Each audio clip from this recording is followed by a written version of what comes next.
சின்சாண்டோ நிறுவனத்திற்கு எடுத்துக் கொடுத்த ஆட்சியாளர்கள் அன்றைய காங்கிரஸ் கட்சியின் ஆட்சியாளர்கள். அந்த நாளில்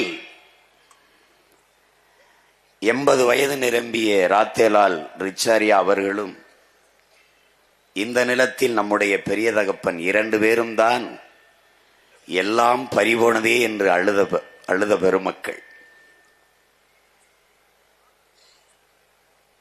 நம்மை போன்ற பிள்ளைகளுக்கெல்லாம் வேளாண்மை மீது ஒரு பெரும் காதல் வருவதற்கு காரணமாக இருந்த முன்னத்தி ஏறு உழவன் நம்முடைய பெரிய தகப்பன் நம்மாழ்வார் அவர்கள். அவருக்கு இன்று மட்டுமல்ல, ஒவ்வொரு நாளும் நம்முடைய மதிப்புமிக்க புகழ் வணக்கத்தை நாம் செலுத்திக் கொண்டிருக்கிறோம். அந்த வழியில் அவருடைய கனவை சுமந்து பயணிக்கிற மகன் பெருமிதத்தோடு என்னுடைய புகழ் வணக்கத்தை செலுத்துகிறேன். இங்கே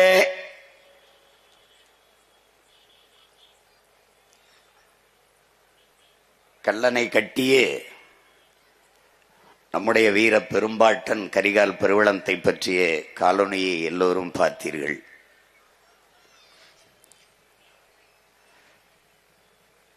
பத்து நிமிட காணொளியே இப்படி என்றால் அவன் வரலாற்றை முழுக்க ஆவணம் செய்தால் எப்படி இருக்கும் என்று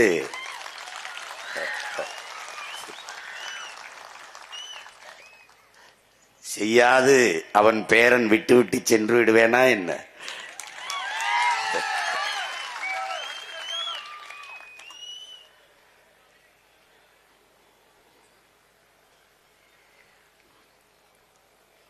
அந்த வீர பெரும்பாட்டனுக்கு பெருமிதத்தோடும் திமிரோடும் அவனுடைய பேரன் என் வீர வணக்கத்தை செலுத்துவதில் பெருமகிழ்ச்சி அடைகிறேன்.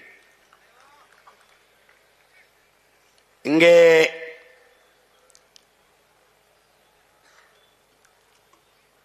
நாம் தமிழர் கட்சியில் இருப்பவர்கள் அதை முன்னெடுத்து செல்லுகிற நான் உட்பட எல்லோரும் ஒரு பைத்தியங்கள் போல இங்கே இருக்கிற உண்மையிலே பல பைத்தியங்கள் பார்த்து கொண்டிருக்கிறார்கள். நாங்கள் பைத்தியங்கள் அல்ல, பைத்தியமா திரிகிறவர்களுக்கு வைத்தியம் பார்க்க வந்த வைத்தியர்கள் என்பதை சீமானுக்கு என்ன ஆயிற்று, மரத்தோட பேசிக் கொண்டிருக்கிறார், அதற்கு ஓட்டாயிருக்கிறது என்கிறார்கள். நான் சொன்னேன், மரத்துக்கிட்ட என்னுடைய ஓட்டு இல்ல, மரத்துக்கிட்ட என்னுடைய உயிர் இருக்கு, அதனால அதோட பேசிக்கொண்டிருக்கிறேன் என்று. இப்ப என்ன ஆயிடுச்சு, போய் தண்ணி இருக்கு, ஆடு மாடுகளுக்கெல்லாம் மாநாடு போடுகிறார் என்று. தாய் ஓராண்டுதான் பால் ஊட்டினான், ஆனால் இன்று வரை என்னுடைய தாய் பசு பால் ஊட்டி கொண்டிருக்கிறாள். அப்ப பால் ஊட்டிய தாய்க்கு பாசத்தோடு மகன் நன்றி செலுத்த வேண்டாமா? அதற்காகத்தான் இந்த மாட்டுக்கான மாநாடு. இன்று தண்ணீருக்கு மாநாடு. தண்ணீருக்கு என்ன வாக்கா இருக்கு? தண்ணீர்கிட்ட என் வாக்கு இல்ல, எங்க எல்லாருடைய வாழ்க்கை இருக்கு, அதனாலதான் தண்ணீருக்கு மாநாடு.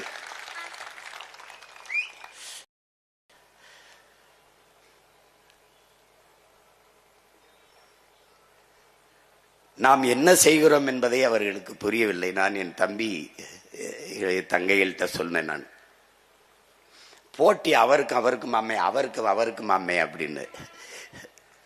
எங்களுக்கு no competition in the world. யாருமே எங்களுக்கு இந்த உலகத்துல போட்டி இல்லை. நாங்கள் எடுத்து வைக்கிற அரசியலுக்கு அருகில் வரவே இவர்களுக்கு இன்னும் 1/2 நூற்றாண்டுகளுக்கு மேலாகும்.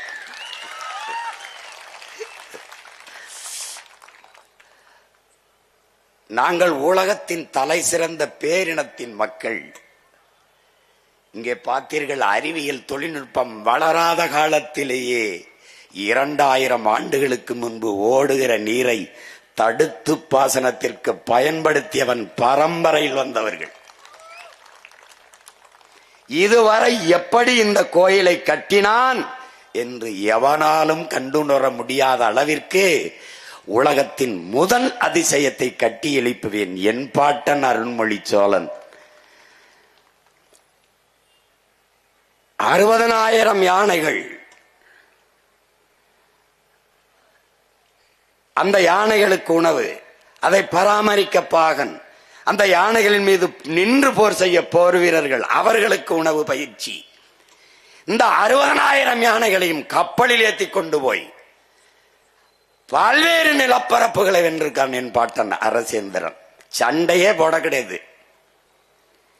ஒரு இடத்துல 60,000 யானைய வரிசையா நிக்க வச்சு 60,000 யானை மேலையும் ஏறி வாளும் வேலேந்தி நின்னா குதிரைப்படையில நிக்கிறவன் என்ன நினைப்பான் பாருங்க. கற்பனை செஞ்சு பாருங்க. 60,000 யானை அப்படி அப்படி தட்டுன உடனே முன்னங்கால தூக்கி அப்படி தும்பிக்கைய தூக்கி பிளிர்னா எல்லா பயிலும் கீழே போட்டு கறி அரசேந்திரா எங்களை விட்டு அவன் போர்லாம் செய்ய வேண்டிய யானை ஏறி மிதிச்சே பூரா பயிலையும் நசுக்கி கொண்டிருக்கும். பல பேர் பயந்து காலில் விழுந்து வணங்கினவன் தான். அப்பேற்பட்ட வீர பரம்பரையில வந்தவங்க.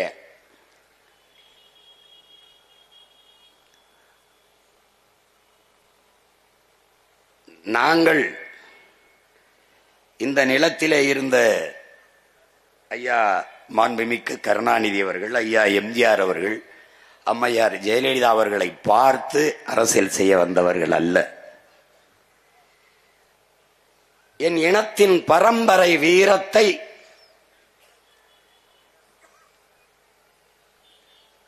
தன்னுடைய மரபணுவில் கொண்டு அடிமை வாழ்வினும் உரிமை சாவு மேலானது, சரணடைந்து வாழ்வதை விடவும் சண்டையிட்டு சாவது மேலானது, உயிரிலும் மேலானது நமது உரிமை.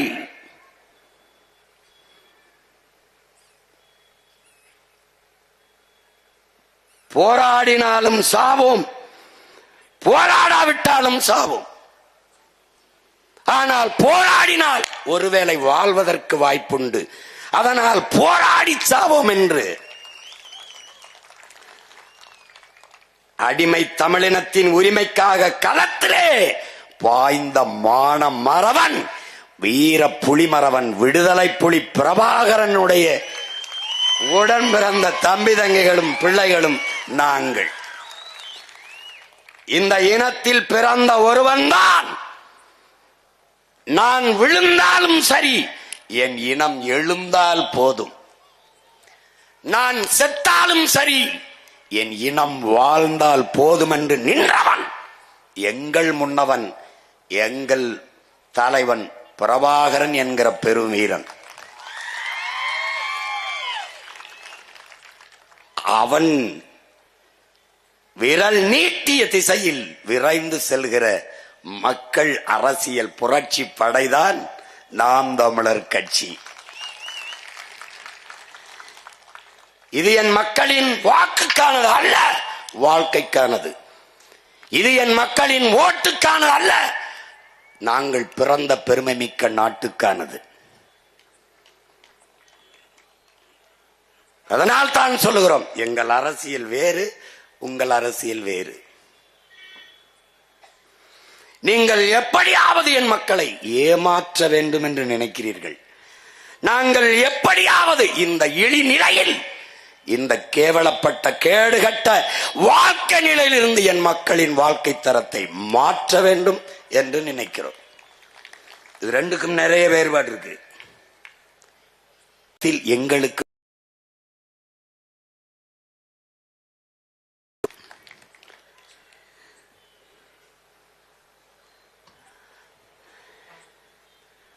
இங்கே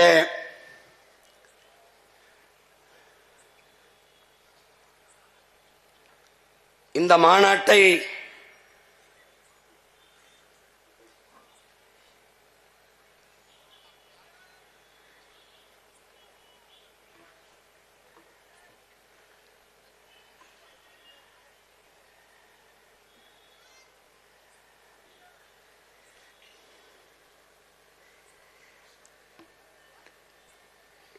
நியாயமாக உண்மையிலேயே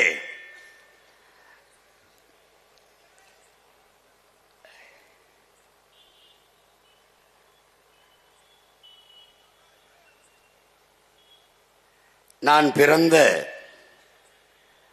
ராமநாதபுரம் சிவகங்கை மண்ணில்தான்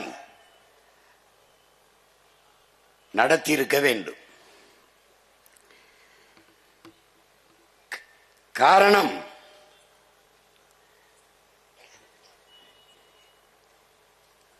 தண்ணீரின் அருமையை பற்றி அதை உணர்ந்த மகன்தான் பேச முடியும். அரசு அதிகாரிகள் எல்லாம் தவறு செய்துவிட்டால்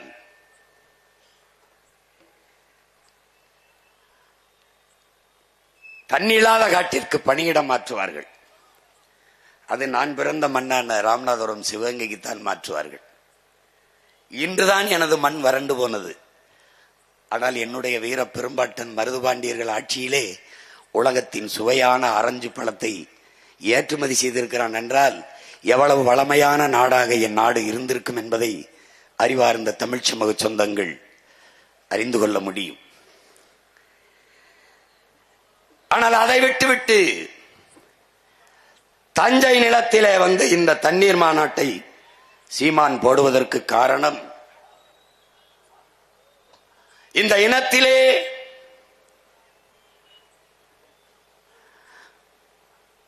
அன்று ஒரு கரிகாலன் எங்கள் மன்னன், இன்று ஒரு கரிகாலன் எங்கள் அண்ணன், இருவரும் ஒரே குடி தமிழ் குடி, இருவருக்கும் ஒரே குடி ஒரே கொடி புலிக்கொடி. எங்களுடைய விடுதலை பாவலர் பாசத்திற்குரிய எங்கள் அண்ணன் அறிவுமதி அவர்கள் எழுதிய கவிதை வரிகள். அந்த பாட்டன் இன்றைய கரிகாலனின் மகன், அன்றைய கரிகாலனின் பேரன் இந்த நிலத்தில் நின்று பேச காரணம், இந்த இனத்தில் ஒருவனுக்குத்தான் தண்ணீரை தேக்கி தண்ணீரின் சேமிப்பை உருவாக்கி நிலத்தின் வளத்தை பெருக்கி வேளாண்மையை செழிக்க வைக்க வேண்டும் என்ற அறிவு என் இனத்தில் அவன் ஒருவனுக்குத்தான் இருந்தது. அறிவார்ந்த பெருமக்களே, அதனால்தான் என் அருமை பாட்டன் கரிகாலன் திருமாவளவன் என்றும் கரிகால் பெரு வளத்தான் என்றும் இன்று வரை தமிழின மக்களால் போற்றப்படுகிறான் என்றால் அதனால்தான் அவன் போற்றப்படுகிறான். அவன் ஒரு பேரணை கட்டி இருக்கலாம் காவிரியை தடுத்து, ஆனால் அவன் செய்யவில்லை.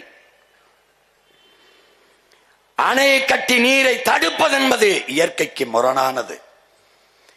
ஏனால் நதி என்பது பூமி தாயின் இரத்த நாளங்கள். எவ்விடத்தே இருந்து நமக்கு மழை வந்தது?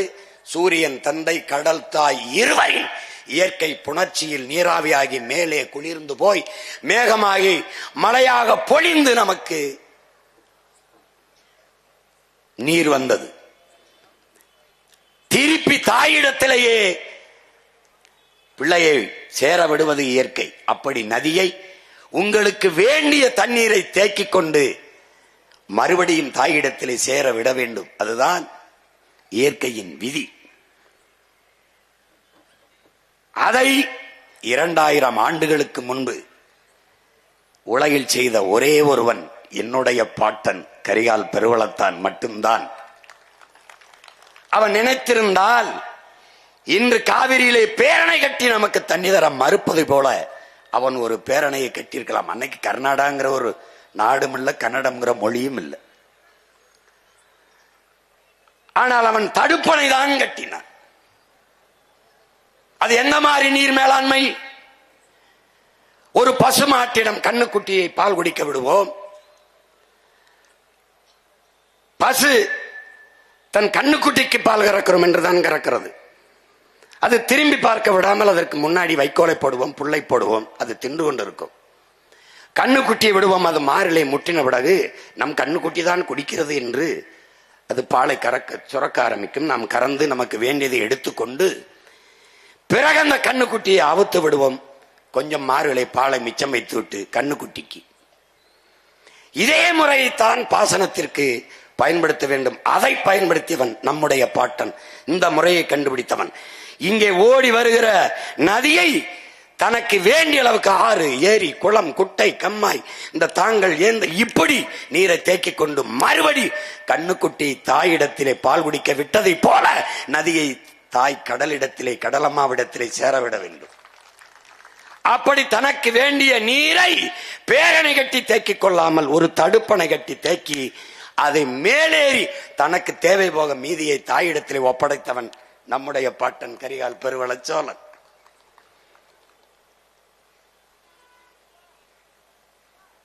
அதனால் தான் அவன் இன்று வரை போற்றப்படுகிறான்.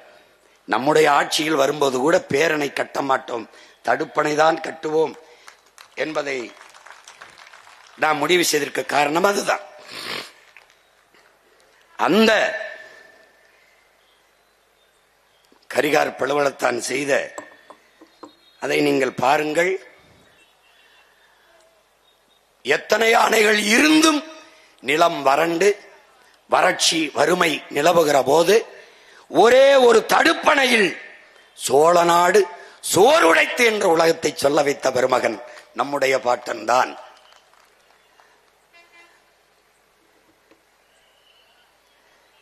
இங்கே பேரணை கட்டினால் அந்த இடத்திலே நதி நீர் தேங்கிவிடும். இப்ப உடலிலே ரத்த நாளங்கள் ஓடுகிற போது இந்த இடத்திலே ஒரு தடுப்பு ஏற்பட்டால் அதை ஆங்கிலத்தில் ஸ்ட்ரோக் வந்தது என்கிறோம். கை கால் செயலிழந்து விழுகிறது.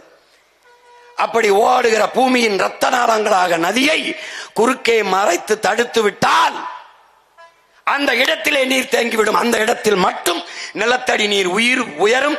அங்கு வாழ்கிற உயிரினங்கள் மட்டும் பயன்பெறும். ஆனால் மொத்தமாக நதி வறண்டு போகும். அதை நம்பி வாழ்ந்திருந்த உயிரினங்கள் செத்து போகும். பண்ணை, தென்னை, பூச்சி, வண்டு, யானை, புலி, கரடி, சிங்கம், வேளாண் குடிமக்கள் எல்லாம் பாதிக்கப்பட்டு விடுவார்கள்.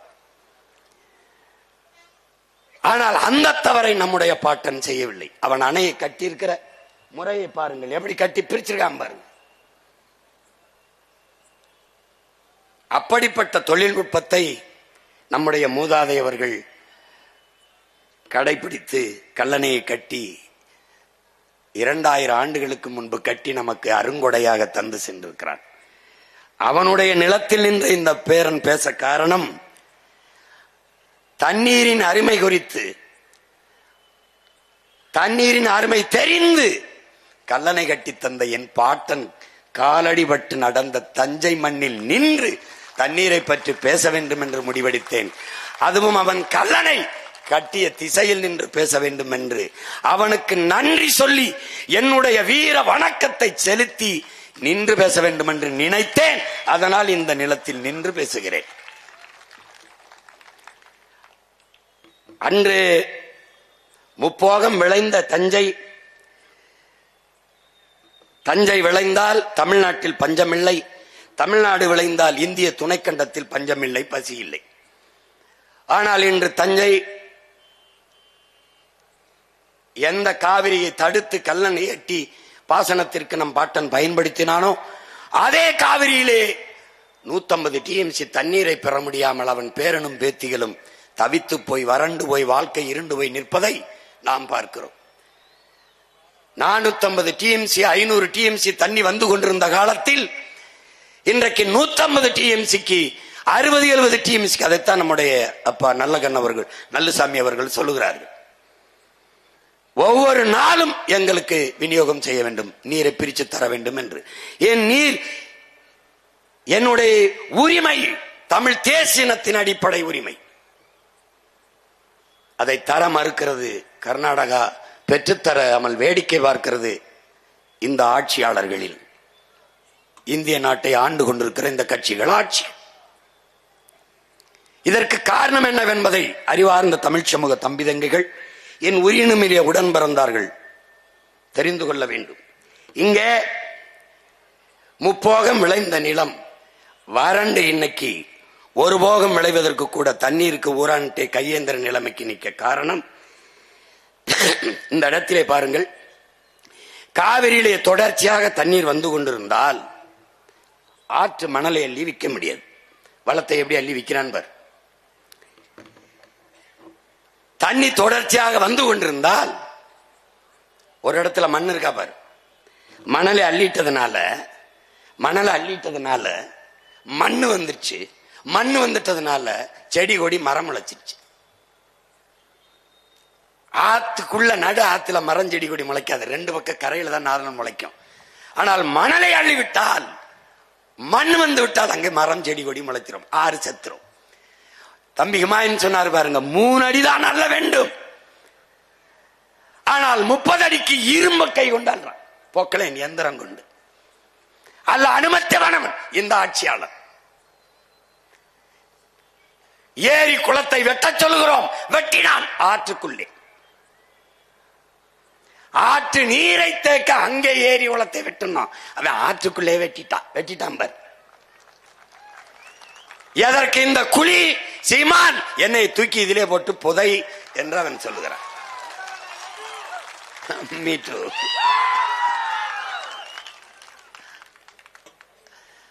புரியுதா?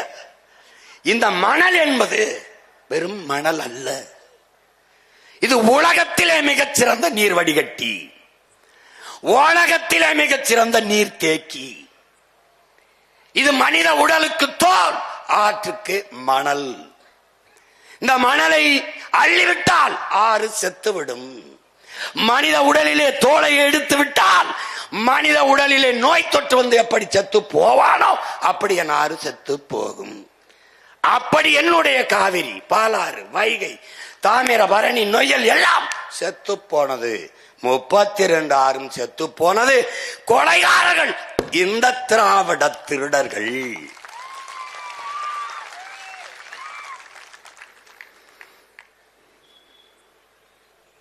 புரியுதுன்னு நினைக்கிறேன்.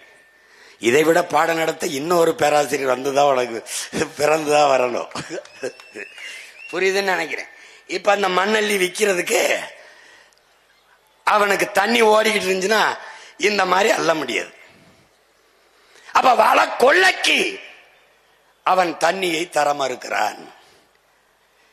இன்னொன்னு என்ன பாரு, முப்போகம் விளைந்து கொண்டிருந்தால் என்னுடைய வேளாண் பெருங்குடி மக்கள், உழவர் குடிமக்கள் விளைநிலத்தை விட்டு வெளியேற மாட்டார்கள்.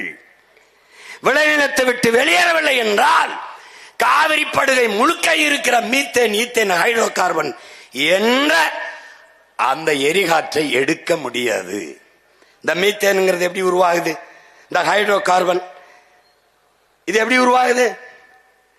பல ஆயிரம் ஆண்டுகளுக்கு முன்பு பூமிக்குள்ளே புதைந்த மரம், செடி, கொடிகள் மக்கி புதைந்து காற்றின் அழுத்தத்தாலும் வெப்பத்தாலும் கரியாகி விடுகிறது. அந்த கரியாகுது, அதான் நிலக்கரி. உனக்கு தெரியும், நெய்வேலியில். அப்ப பல ஆயிரம் ஆண்டுகளுக்கு முன்பு எப்படி அந்த மரம், செடி, கொடி எல்லாம் பூமிக்குள்ள புதைஞ்சதுன்னா, அத்தனை ஆயிரம் ஆண்டுகளுக்கு முன்னாடி எனது முன்னவர்கள் இந்த நிலத்தில் வாழ்ந்திருக்கிறார்கள். இன்னைக்கு கீழடியில தோண்டும் போது 2800 ஆண்டுக்கு முன்னாடி தமிழங்க வாழ்ந்திருக்கான்னு ஒரு அடையாளம் வருது இல்ல?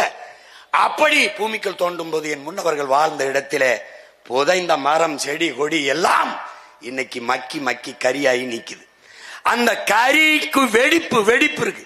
இந்த கரிக்கடையில வெடிப்புக்குள்ளே ஒரு காற்று இருக்கு. அந்த காற்று தான் இந்த மீத்தேன் எரிகாற்று, ஹைட்ரோ கார்பன் என்கிற இந்த உயிர் வலி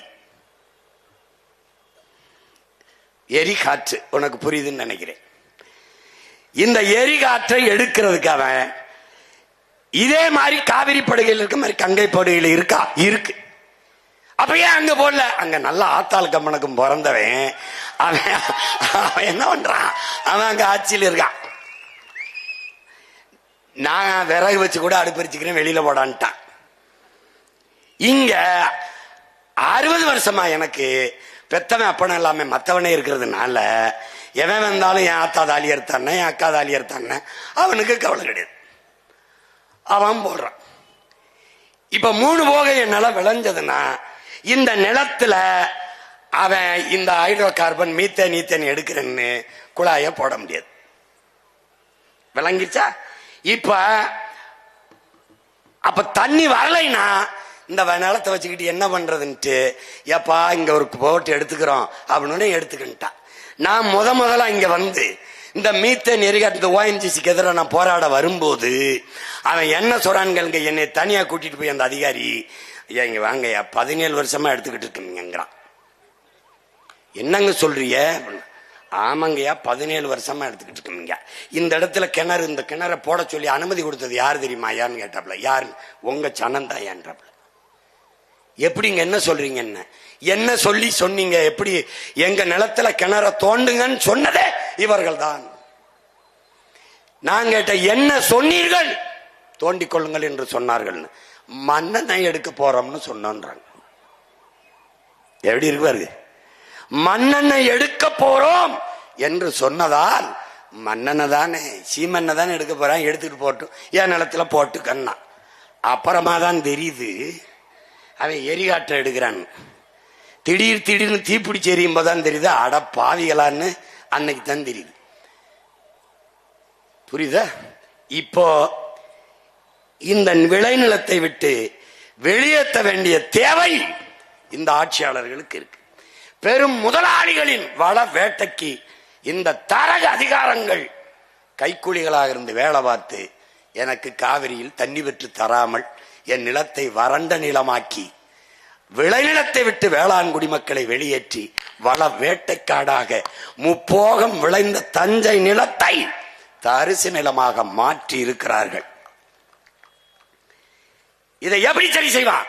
கரிகால் பெருவளத்தானின் பேரன் வருவேன், தண்ணீரின் தேவையில் தண்ணீரை அடைந்து எவனிடத்திலும் கை நீட்டாது என் அருமை பெரும்பாட்டன் அரசேந்திரன் வெட்டி கட்டிய வீராணம் ஏரியை தூர்வாரி 16 கிலோமீட்டர் என் மண் ராமேஸ்வரத்தில் இருந்த தலைமன்னாருக்கு கடலின் குறுக்கு பரப்பளவு 16 கிலோமீட்டர். அப்படி என்றால் சிறிய கடலை ஏரியாக வெட்டியவன் என் பாட்டன் அரசேந்திரன். அந்த ஏரியை தூர்வாரி நீரை தேக்கி பெரும் குழாயின் மூலமாக இதே காவிரி படுகையில் கரிகாலன் பேரன் கொண்டாந்து ஊத்துவேன். மறுபடி என் நிலத்தை வளமான நிலமாக மாற்றுவேன்.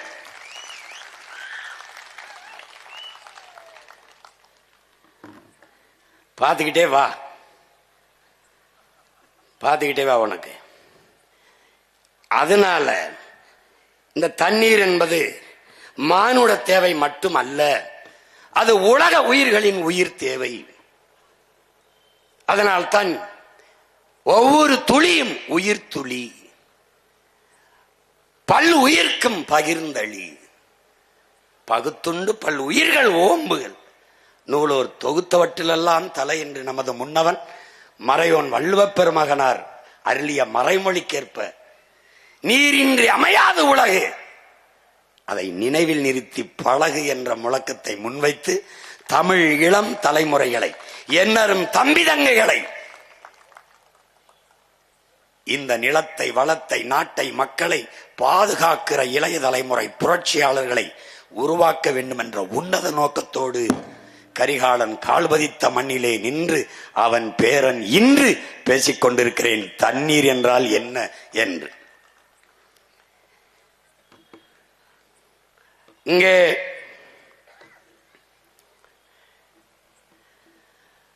தண்ணீரை பற்றி அறிஞர் பெருமக்கள் பல்வேறு பேர் கூறியிருந்தாலும் எல்லாவற்றுக்கும் முன்னவன் எங்கள் மறையோன் வள்ளுவப் பெருமகனார் நீரின்றி அமையாது உலகனின் யார் யாருக்கும் வானின்றி அமையாது ஒழுக்கு. நீர் இல்லாம உலகத்துல ஒண்ணும் கிடையாது, ஒரு உயிரும் இல்லை. அது இல்லை என்றால் மனிதனில் ஒழுங்கு கூட ஒழுக்கம் கூட ஒழுங்கற்று போகும்னு பாடுறாப்ல. வானின்று உலகம் வழங்கி வருவதால் தான் அமிர்தம் என்றுரைப்பாற்றுன்னு சொல்றான். வானத்திலிருந்து மழை பொழிவினால்தான் இந்த உயிர்கள் எல்லாம் இருக்கு, அதனால்தான் அதை அமிழ்தம் என்று மழையை சொல்றோம்ங்கிறான். விசிம்பின் துளி வீழின் அல்லால் பசும்புல் மற்றாங்கே பசும்புல் தலைகால் என்பது அரிதென்றான்.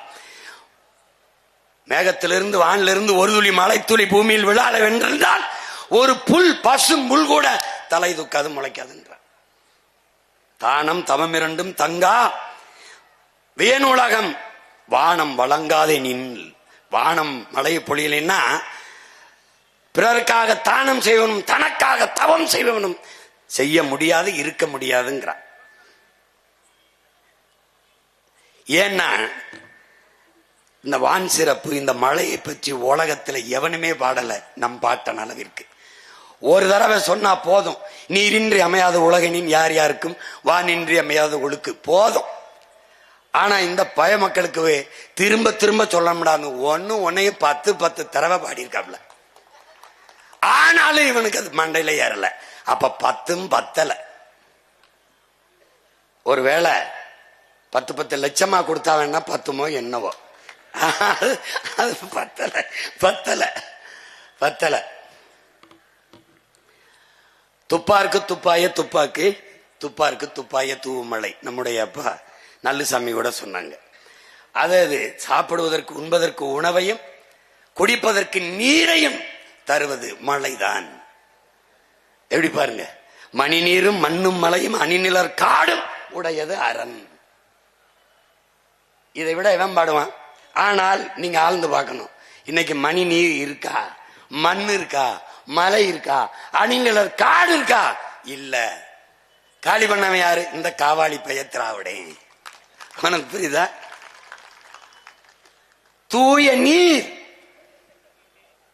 பறந்து விரிந்த நிலப்பரப்பு, பேரரணாக நின்று மேகத்தை தடுத்து பூமிக்கு மலையாக மாற்றி கொடுக்கிற மலை,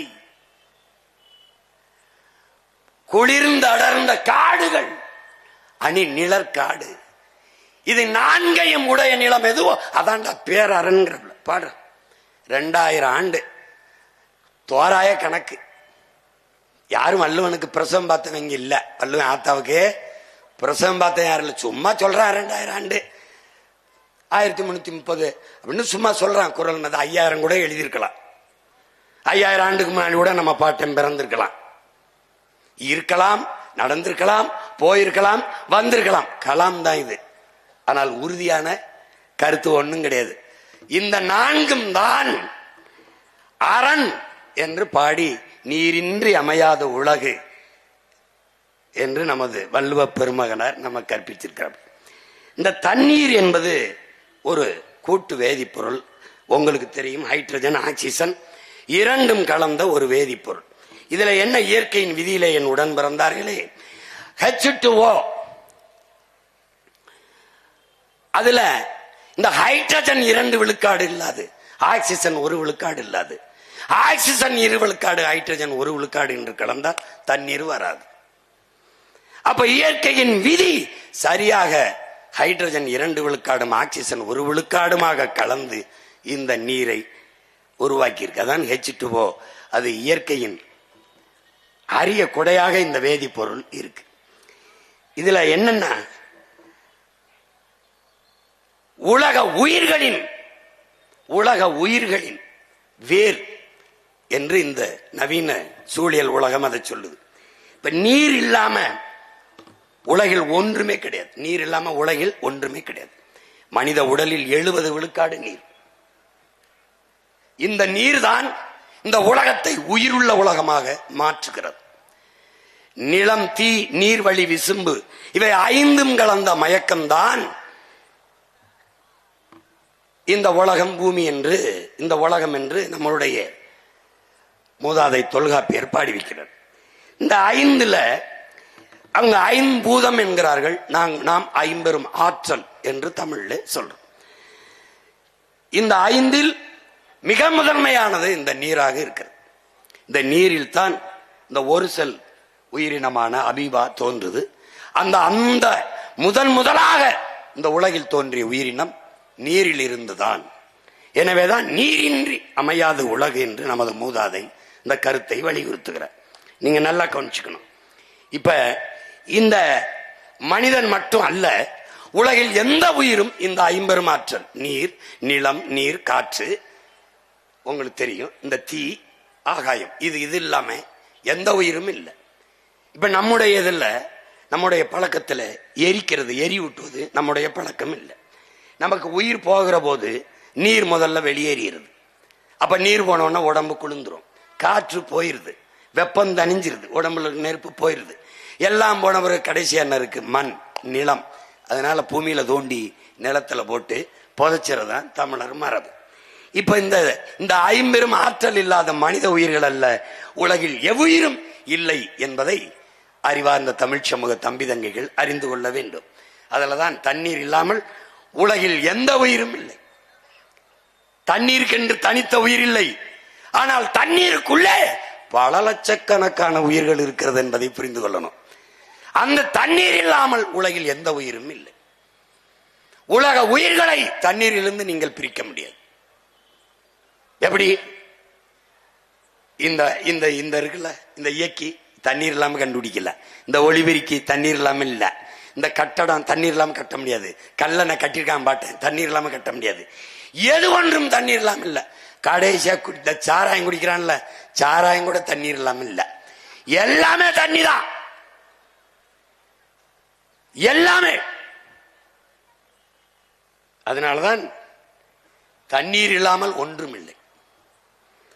அதை என் அன்பு சொந்தங்கள், என் அருமை உடன் பிறந்தார்கள் கற்றுக்கொள்ளணும். உயிர் உருவாவதற்கும் உயிர் வாழ்வதற்கும் அழிவதற்கும் நீர்தான் காரணமா இருக்கு. எனவே உலக உயிர்களின் ஆதாரமாக, அடிப்படை வாழ்வாதாரமாக நீர் இருக்கிறது. உடலிலே இருக்கிற வெப்பநிலையை சமப்படுத்துவதற்கும் ஊட்டச்சத்துக்களை கடத்துவதற்குமான உயிர் காரணியாக இந்த நீர் இருக்கிறது என்பதை அறிவார்ந்த தமிழ் சமூக தம்பி தங்கைகள் புரிந்து கொள்ள வேண்டும். வேளாண்மை செய்வதற்கும் தொழிற்சாலைகளை நிறுவி வளர்ப்பதற்கும் எல்லாவற்றுக்கும் நீர் முதன்மையான காரணியாக இருப்பதால் தான் நீரின்றி அமையாது உலகு எனின் யார் யாருக்கும் வானின்றி அமையாது ஒழுக்கு என்ற ஆகச்சிறந்த மறைமொழியை நம்முடைய மூதாதை வள்ளுவ பெருமகனார் நமக்கு பகுத்து வகுத்து தந்திருக்கிறார் என்பதை என்னிலும் இளைய என் தம்பி தங்கைகள் புரிந்து கொள்ள வேண்டும். இப்போது உலகிலே 800 கோடி மக்கள் தொகை உலகெங்கும் பரவி வாழ்கிறார். இந்த 800 கோடி மக்களில் 100 கோடி மக்களுக்குத்தான் தண்ணீர் இருக்கிறது. இது நம்முடைய அறிவியலின் பேரடையாளமாக இருக்கிற ஐயா அப்துல் கலாம் அவர்கள் 100 கோடி மக்களுக்குத்தான் தண்ணீர் இருக்கிறது. அப்ப மீதி 700 கோடி மக்களினுடைய நிலை என்ன? 70 விழுக்காடு நீர் இருந்தும் 2 விழுக்காடு தான் குடிநீர் இருக்கிறது. அப்ப இந்த 2 விழுக்காட்டு குடிநீரை 10 விழுக்காடு 20 விழுக்காடாக உயர்த்துவது எப்படி என்று சிந்திக்காது, அதை விற்றால் நன்றாக சம்பாதிக்க முடியும் என்று சிந்தித்த மூளைதான் உலக உயிர்களுக்கு செய்த பெருந்துரோக சிந்தனை.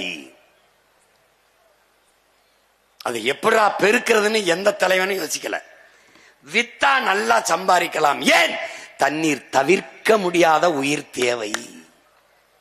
கல்வி எப்படி, மருத்துவம் எப்படி, மின்சாரம் எப்படி, அதை விட தண்ணீர். குளிக்காமல் ஒரு வாரம் இருக்க முடியும், தண்ணீர் குடிக்காமல் எவ்வளவு நாள் இருக்க முடியும். அதனால் உயிராகாரமாக உயிர் தேவையாக இருக்கிற நீரை சந்தையாக்கினால் தவிர்க்க முடியாத சந்தை, செல்வத்தை குவிக்கலாம், வருவாயை பெருக்கலாம் என்று இந்த வியாபாரிகளின் மூளை சிந்தித்தது.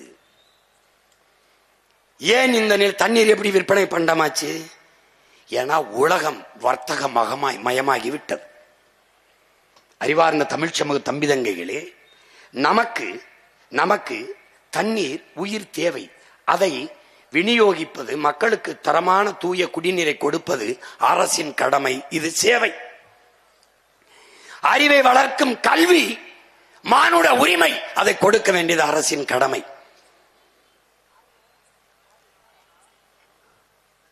அது ஒரு சேவை. மருத்துவம் ஒரு மகத்தான சேவை, அது என் மக்களுக்கு தேவை, அதை கொடுக்க வேண்டியது அரசின் கடமை. அது நம்மை பார்வையில், நம்மளை பொறுத்தவரை அது ஒரு சேவை. சாலை போடுதல், பராமரித்தல், மின் உற்பத்தி, விநியோகம், இதெல்லாம் ஒரு சேவை நமக்கு. ஆனால் இந்த உலக வர்த்தக அமைப்பு, வேர்ல்டு ட்ரேட் ஆர்கனைசேஷன், WTO என்கிற இந்த வர்த்தக அமைப்பு என்றால், நம்ம ஊர்ல வணிக பெருமக்கள் வியாபாரிகள் சங்கம் வைத்திருப்பது போல உலக பெரும் வியாபாரிகளின் சங்கம், பேரமைப்பு, வேர்ல்டு ட்ரேட் ஆர்கனைசேஷன், உலக வர்த்தக அமைப்பு. அவர்களின் கொள்கை முடிவு நீர் விநியோகமோ, கல்வியோ, மருத்துவமோ, சாலை ஓடுதல் பராமரித்தலோ, மின் உற்பத்தி விநியோகமோ, போக்குவரத்து நடத்தலோ அரசின் வேலை அல்ல. ஏனென்றால் அது சேவை அல்ல, தொழில். அவனுக்கு தொழில். தொழில் செய்வது அரசின் வேலை அல்ல. அப்ப என்ன செய்யணும்? அதை தனியார் முதலாளிகளுக்கு கொடுத்து விட்டு நீங்கள் கையெழுத்தை போட்டுவிட்டு கமிஷனை வாங்கி கொண்டு பேசாமல் இருக்க வேண்டும். புரியுதா? அதனால் தான் நாம் சொல்லுகிறோம், இவர்கள் பிரதமர்கள் அல்ல, இவர்கள் முதலமைச்சர் அல்ல, புரோக்கர் பாய்ஸ் என்று சொல்வதற்கு காரணம் இதுதான். இங்க பாரு, உனக்கு தெரியும் பாரு.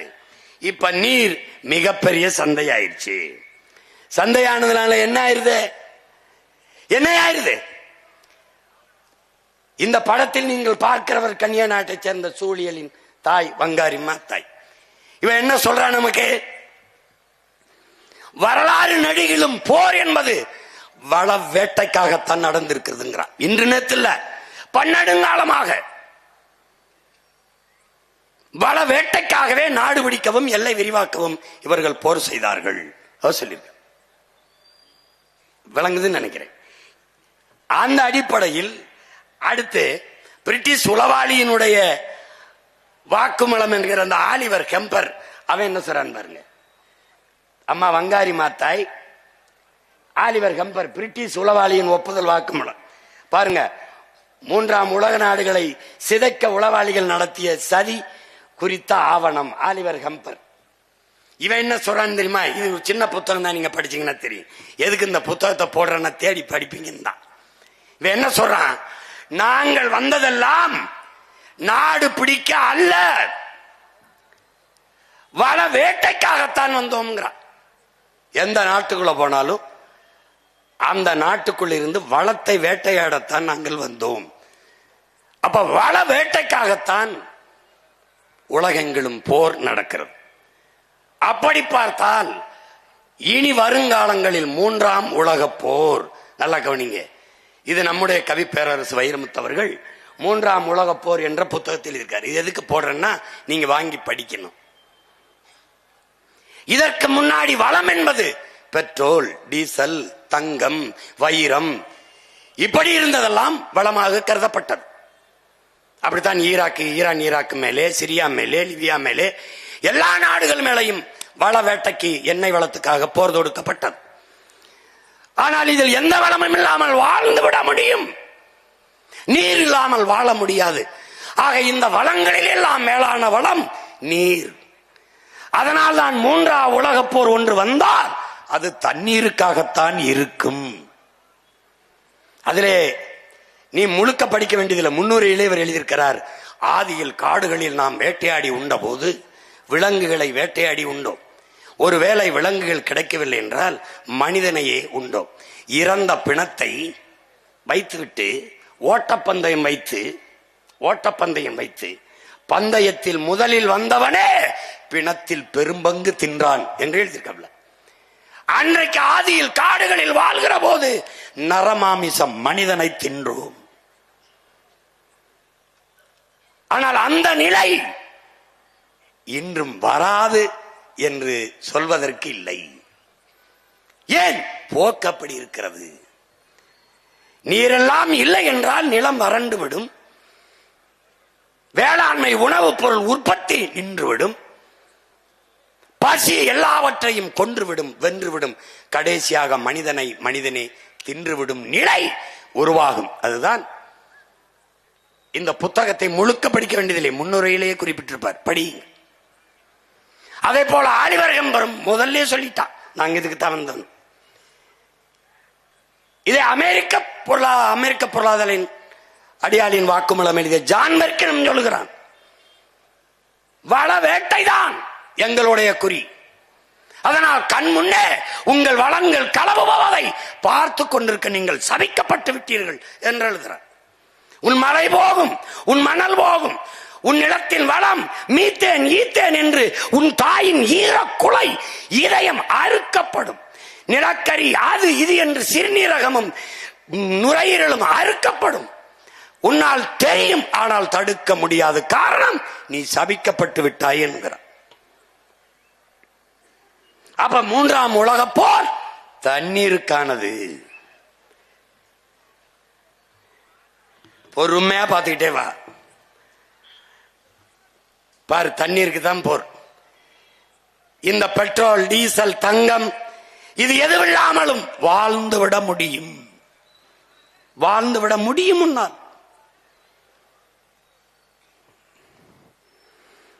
ஆனால் நீர் இல்லாமல் வாழ முடியாது. அதனாலதான் சொல்றான், இவ்வாறு இன்னும் பாரு, நீருக்காகத்தான், நீர் வளத்துக்காகத்தான் இனி எதிர்காலத்தில் போர். இங்கே அல்ல கவனி, ஒவ்வொன்றை சொல்றேன் பாரு, பார்த்துக்கிட்டே வா. இப்ப நீர் பொருளாதாரம், இதை நல்லா கவனிச்சுக்க. இந்த நீர் பொருளாதாரம் அதுல என்ன சொல்றான்னு பாத்தீங்கன்னா, இங்கிலாந்து பொருளாதார மேதை இந்த ஜான் ஆண்டனி ஆலன்கிறவன், இந்த நீர், இவன் தான் இந்த ஜான் ஆண்டனி ஆலன். இவன் என்ன சொல்றான்னா, இந்த ஆசிய நாடுகள் இருக்குல்ல, நம்ம இந்தியா, இந்த நாடுகள் இதெல்லாம் தான் தங்கத்தை, பணத்தை வைத்து பொருளாதாரத்தை மதிப்பிடுது. எந்த நாடு அதிக தங்கம் வைத்திருக்கிறதோ அந்த நாடு பணக்கார நாடு என்று கணக்கிடுது. ஆனால் ஐரோப்பிய நாடுகள் நீரை வைத்து, எந்த நாடு நீரை அதிகமாக வைத்திருக்கிறதோ அந்த நாடுதான் உலகத்திலே பொருளாதாரத்தில் மேம்பட்ட நாடு என்று அவன் சொல்றான். அப்ப ஐரோப்பிய நாடுகள் எல்லாம் நீர் பொருளாதாரத்திற்கு வந்துச்சுங்கிறான். அதுக்கு சான்று சொல்றான் இந்த பிரான்ஸ். இது யாரு? பிரான்ஸ். இந்த பிரான்ஸ் நாடு உலகத்திலே அதிகமாக ஆரஞ்சு பழத்தை ஏற்றுமதி செய்கிற நாடு இந்த பிரான்ஸ் தான். இந்த பாரு, இந்த படத்தை பாரு, உள்ள இந்த கையில ஒரு ஆரஞ்சு பழத்தை வச்சுக்கிட்டு பாக்குறான். இந்த ஆரஞ்சு பழத்தை புளிஞ்சினா எவ்வளவு தண்ணி வரும் நினைக்கிறேன்? அரை கோவலை வரும். ஆனால் இது விளைஞ்சு கைக்கு வர 50 லிட்டர் தண்ணீரை குடிக்குது. அப்ப யோசிக்கிறான், என்ன யோசிக்கிறான்? ஆரஞ்சு பழம் விளைய வைக்கிறத நிப்பாட்டு. ஏன்? நிலத்தின் வளம் முழுக்க போகிறது, கண்ணுக்கு தெரியாமல் களவு போகிறது. இதைத்தான் மறை நீர், வெர்ச்சுவல் வாட்டர் என்று சொல்கிறார்கள். அதை நம்முடைய ஐயா நக்கீரன் அவர்கள் மறைநீர் என்றும் நீரெழுத்தென்றும் எழுதியிருக்கிறார். அந்த புத்தகங்களை என்னுடைய தம்பி தங்கைகள் வாங்கி படிக்கணும். பாருங்க, இந்த ஆரஞ்சு பழத்தை அவன் நிறுத்துறான்ட்டான். சீனா என்ன செய்யுது? பன்னிக்கறியை விரும்பி சாப்பிடுது. அந்த நாட்டில் விருப்ப உணவு அந்த மக்களுக்கு. இந்த ஒரு கிலோ பன்றி கறி இறைச்சி சாப்பாட்டு மேசைக்கு வர பாரு, பயந்துருவே பாரு. 1 கிலோ பன்றிக்கறி சாப்பாட்டுங்க 6000 லிட்டர் தேவைப்படுது. 1 கிலோ மேசையில இப்படி வைக்க 6000 லிட்டர் தண்ணீர் தேவைப்படுது. எப்படி எப்படி எப்படி இருக்கு பாரு. அவன் என்ன பண்றான்? பன்றி கறியை வளர்க்கறது, திங்கிறத நிப்பாட்டவனா, வளர்க்கறத நிப்பாட்டுறான். அப்ப என்ன செய்யலாம்? நமக்கு பன்றி கறிக்கு இறக்குமதி செஞ்சுக்கிடுவோம். எந்த நாடு எப்படியோ போகட்டும், என் நாட்டு நீர்வளத்தை காப்பாத்து நினைக்கிறான். ஏன்? அவன் நான் முதல்ல சொன்ன மாதிரி நல்லா ஆத்தலுக்கு பண்ணுங்க பிறந்துறேன். இப்ப என்ன பண்றான் பாரு, உலகம் இந்த நாடுகள் பூரா நீர் பொருளாதார கொள்கைக்கு வந்துடுச்சு. அதனால இங்க பாரு, இந்த பாரு, இப்ப அமெரிக்காவை எடுத்துக்கிட்டியா, இவர் உலகத்துல எல்லா நாட்டுக்கும் ராணுவத்தை விற்பாரு, ராக்கெட்டை விற்பாரு, துப்பாக்கி விற்பாரு, பீரங்கி விற்பாரு, எல்லாம் விற்பாரு. ஆனால் சட்டி பணியன் நம்மகிட்ட இருந்து வாங்குவார். இந்த பாரு, இங்க பாரு, திருப்பூர்ல இருந்தா சட்டி பணியன் கொண்டு வராப்ல. ராக்கெட்டு விற்பாரு, அதுக்கு உதிரிப்பாங்கெல்லாம் விற்பாரு எஜமா. ஆனா ஜட்டி பணியன நம்ம ஊர்ல இருந்து கொண்டு வராப்ல. காரணங்கள் 2500 லிட்டர் தேவைப்படுதுரா ஒரு ஜட்டி. தாய் ஒரு ஜட்டிக்குடா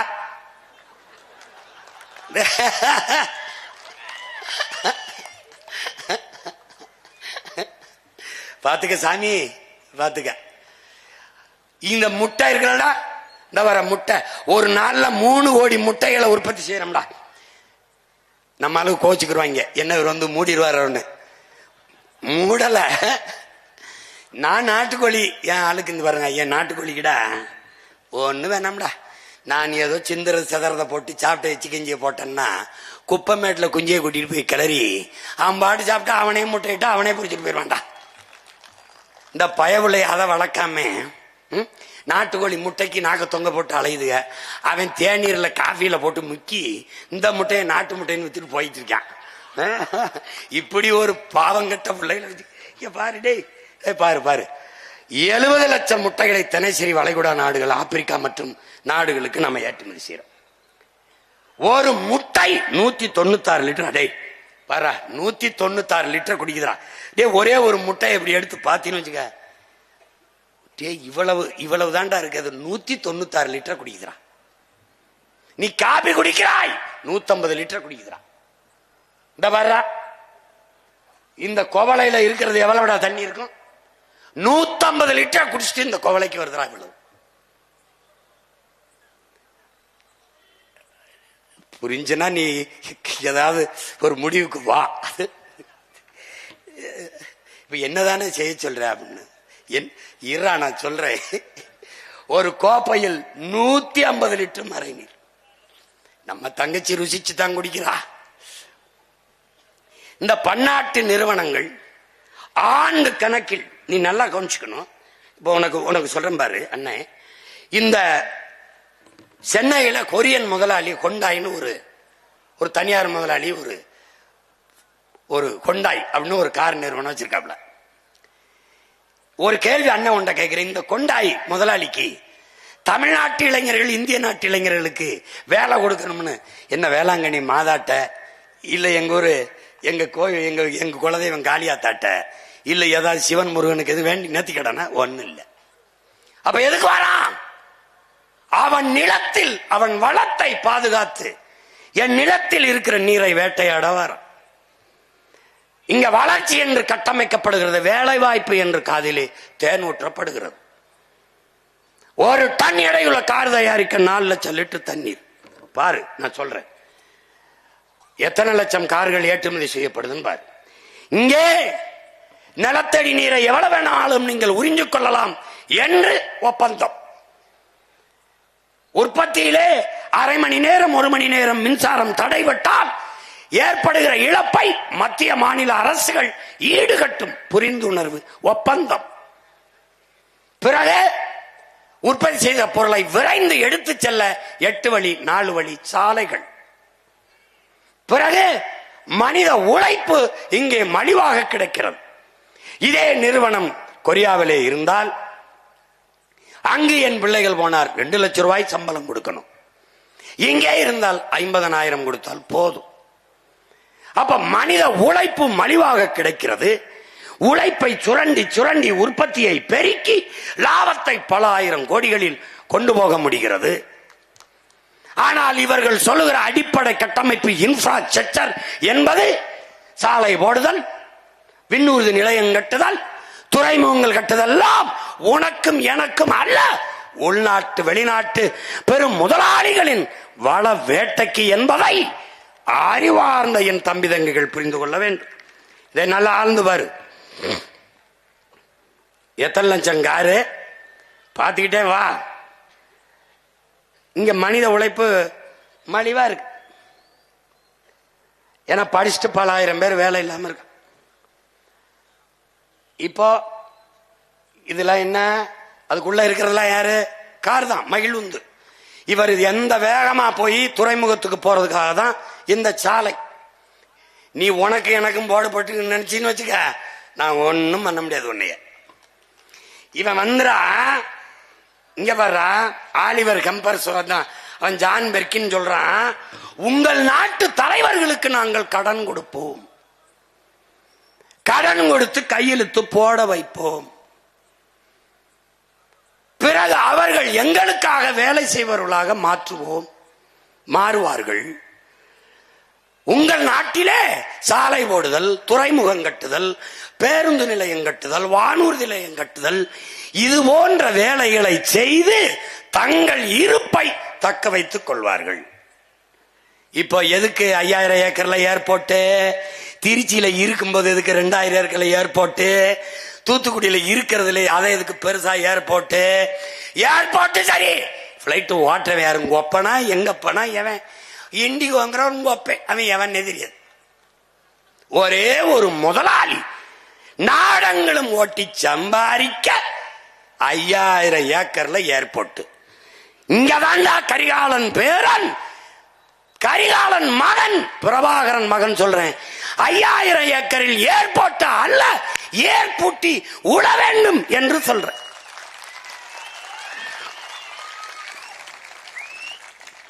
விளங்கிருச்சா? இப்ப நல்லா கவனி. இவன் கடல் மாலா, சாகர் மாலா என்ற ஒரு திட்டத்தை கொண்டு வர்றான். இவனுடைய நோக்கம் என்னன்னா, தரை போக்குவரத்து, விண்ணூர்தி போக்குவரத்து, தொடர் வண்டி போக்குவரத்து எல்லாத்தையும் கொண்டு போய் கப்பல் போக்குவரத்துல இணைக்கணும்டா. அதுக்கு தான் கொச்சின்ல இருக்கும்போது விளிங்கத்தில் ஒரு துறைமுகம், ஏற்கனவே தூத்துக்குடி, சென்னையில தாத்தா பேர்ல, பாட்டை வாவுசி பேர்ல, காமராஜ் பேர்ல இருக்கும்போதே 6111 ஏக்கர்ல அதானி கட்டுகிற 6111 ஏக்கர்ல காட்டுப்பள்ளி துறைமுகம். எதற்கு எதற்கு ஏற்றுமதி இறக்குமதி செய்ய சொல்லுவான்டா. எதை ஏற்றுமதி செய்வாய், எதை இறக்குமதி செய்வாய்? பதில் இருக்காது. வெளிநாட்டு உள்நாட்டு பெரும் முதலாளிகள் உற்பத்தி செய்கிற இந்த பொருளை ஏற்றுமதி செய்வாய். என் நிலத்தின் வளத்தை சுரண்டி ஏற்றுமதி செய்வாய். எதை இறக்குமதி செய்வாய்? வெங்காயம், பருப்பை. பாரா பாரா என்ன நடக்குது பாரா. இந்த முதலாளிகளை யாராவது வர்றாங்க ஒப்பந்தத்துல, நீ நிலத்தடி நீரை உறிஞ்சாத, நீ ஏரி குளங்களை வெட்டி கடல் நீரை சுத்திகரிச்சு அதை வச்சு நீ கார் தயாரிச்சுக்க என்று சொல்வானா? சொல்ல மாட்டான். 4 லட்சம் லிட்டரா ஒரு கார் தயாரிக்க 20,000 பேருக்கான குடிநீரா. இந்த பாரா எத்தனை லட்சம் கார் தயாரிக்கிறான் பாரா. இந்த காரை ஏற்றுமதி செய்த இந்த காவாலி பயல்கள் வெங்காயத்தை ஈஜிப்துல இருந்து இறக்குமதி செய்யறான்டா. காரை ஏற்றுமதி செஞ்சுட்டு வெங்காயத்தை இறக்குமதி செய்த நாடு அது எகிப்து. எது? பாலைவன நாடு. ஒரு பாலைவன நாட்டில் இருந்து தன் நாட்டு குடிகளுக்கு வெங்காயத்தை இறக்குமதி செய்த வெங்காயங்கள் நம்முடைய ஆட்சியாளர்கள். இவ்வளவு பெரிய நிலம், இவ்வளவு பெரிய வளம், இவ்வளவு பெரிய நீர்வளம், இவளுடைய மனித ஆற்றல், இவளை வைத்துக் கொண்ட அற்ப வெங்காயத்தை கூட தன் நாட்டு குடிகளுக்கு விளைய வைத்து தர முடியாத வெங்காயங்கள் இந்த நாட்டை ஆளுகிறார்கள். நல்லா பாரு. அப்புறம் பருப்பு. தீபாவளி நேரத்தில் வடை சுட வேற ஊர்ல இறக்குமதி கொண்டாடுவான். வெங்காயம் பருப்பு கூட விளைவிக்க முடியாது. இவன் என்ன பண்ணலாம்? இப்ப பிரபாகர மகன், கரிகாலன் பேரன், காரை இறக்குமதி செய்டா, சோரை ஏற்றுமதி செய்டா. இப்ப கார் வேணுமாடா, இறக்குமதி செய்யும்டா. சோறு வேணுமாடா, என்கிட்ட வாடா. ஏன்னா என் சோழ நாடு சோறு உடைத்துடா, வாடா இங்க. கரிகாலன் பேரன் பிரபாகரன் பிள்ளை உலகத்திற்கு சோரை ஏற்றுமதி செய்தான்டா. இங்க வந்து இந்த நீரை உறிஞ்சி விக்கிறவன் ரத்தத்தை உறிஞ்சி பெறுவான். நீ நினைக்கிற இங்க ரத்தம் வந்த பிறகு நீர் விற்பனைக்கு அல்ல, தடை. அது எந்த கொம்பனா இருந்தாலும் தம்பி அங்கிட்டு போ, தம்பி அங்கிட்டு போ. பாத்தீங்களா தமிழ்நாடு இந்தியாவுக்குள்ளதான் இருக்கிறதா கேட்பான். நான் தமிழ்நாடு இந்தியாவுக்குள்ளதான் இருந்ததா? டேய் எங்க கிட்டயா திரும்ப திரும்ப சொல்றேன். உலகத்தாருக்கு, இந்த நாட்டில் இருக்கிற மிகப்பெரிய தலைவர் பெருமக்களுக்கு, எங்களை விமர்சிக்கிற எல்லாருக்கும் சொல்றேன், எங்கள் முன்னவர்கள் ஏந்திய ஆயுதங்களுக்கு எதிரான வலிமை மிக்க ஆயுதங்களை உங்களுக்கு ஏந்த முடிந்தது. எங்கள் வீர பெரும்பாட்டன்கள் தீரன், புலித்தேவன், மருதுபாண்டி, அழகுமுத்துக்கோன், சுந்தரலிங்கம், பண்டாரவண்ணியன், பெரும்பெடுகு, எங்கள் பாட்டியார் வேலுநாச்சி அதற்கு எதிராக வலிமை மிக்க ஆயுதத்தை நீங்கள் ஏந்தி இருக்கலாம், வீழ்த்தி இருக்கலாம். எங்கள் உயிர் தலைவன் பிரபாகரனுக்கு எதிராக நீங்கள் ஏந்தி பிடிக்க வலிமை மிக்க ஆயுதங்கள் இருந்திருக்கலாம். ஆனால் அவன் மகன் சீமானும் அவன் தம்பி தங்கைகளும் தூக்கி நிற்கிற அறிவாயுதத்திற்கு எதிராக இந்த நிலத்தில் இல்லை, உலகத்தில் எந்த நாட்டிலும் எங்களுக்கு இணையாக வலிமையான ஆயுதத்தை ஏந்தி நிற்க எவனும் இல்லை. இதுவரை பிறக்கமில்லை, பிறக்க போவதும் இல்லை. தர்க்கத்திலே நாங்கள் எடுத்து வைக்கிற கருத்தியலிலே மோதி வெல்ற கட்சியை களைச்சு விட்டு போறோம்டா. வாடா பாப்போம். பொய் சொல்றாரு, கதை விடுறாரு. அப்படிலாம் சொல்லணுங்க. போட்டு காட்டுறேன் நாயே பாரு, நீ ஒருவே தப்பிக்க முடியாது. இந்த திராவிட திருட்டு பயலுக கதை விடுவான், எனக்கு வரலாறும்பா. நான் வரலாற சொல்வேன், பொய் சொல்றாரு கதை விடுறாரும்பா. இந்த நாய் கற்பிக்கிறான். கரிகாலன் திராவிட மன்னன் கல்லணை கட்டினான். ராஜராஜன் தமிழ் மன்னன் ஆரிய அடிமை. இவடா வேடங்க, இன்னொரு தடவை சொல்லு. இவர் திராவிட மன்னரம் கல்லணை கட்டினாராம், பெருமையா இருக்கும். அவர் தமிழ் மன்னரம் ஆரிய அடிமையா.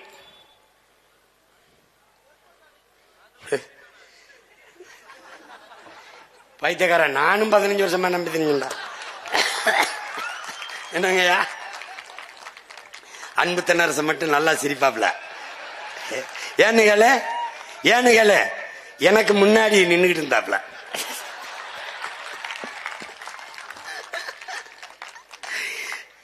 என் பங்குக்கு பல பேர் வாழ்க்கை கெடுத்தேன். இப்ப அவன் தர்றான்ல, என்ன செய்யறது? இப்ப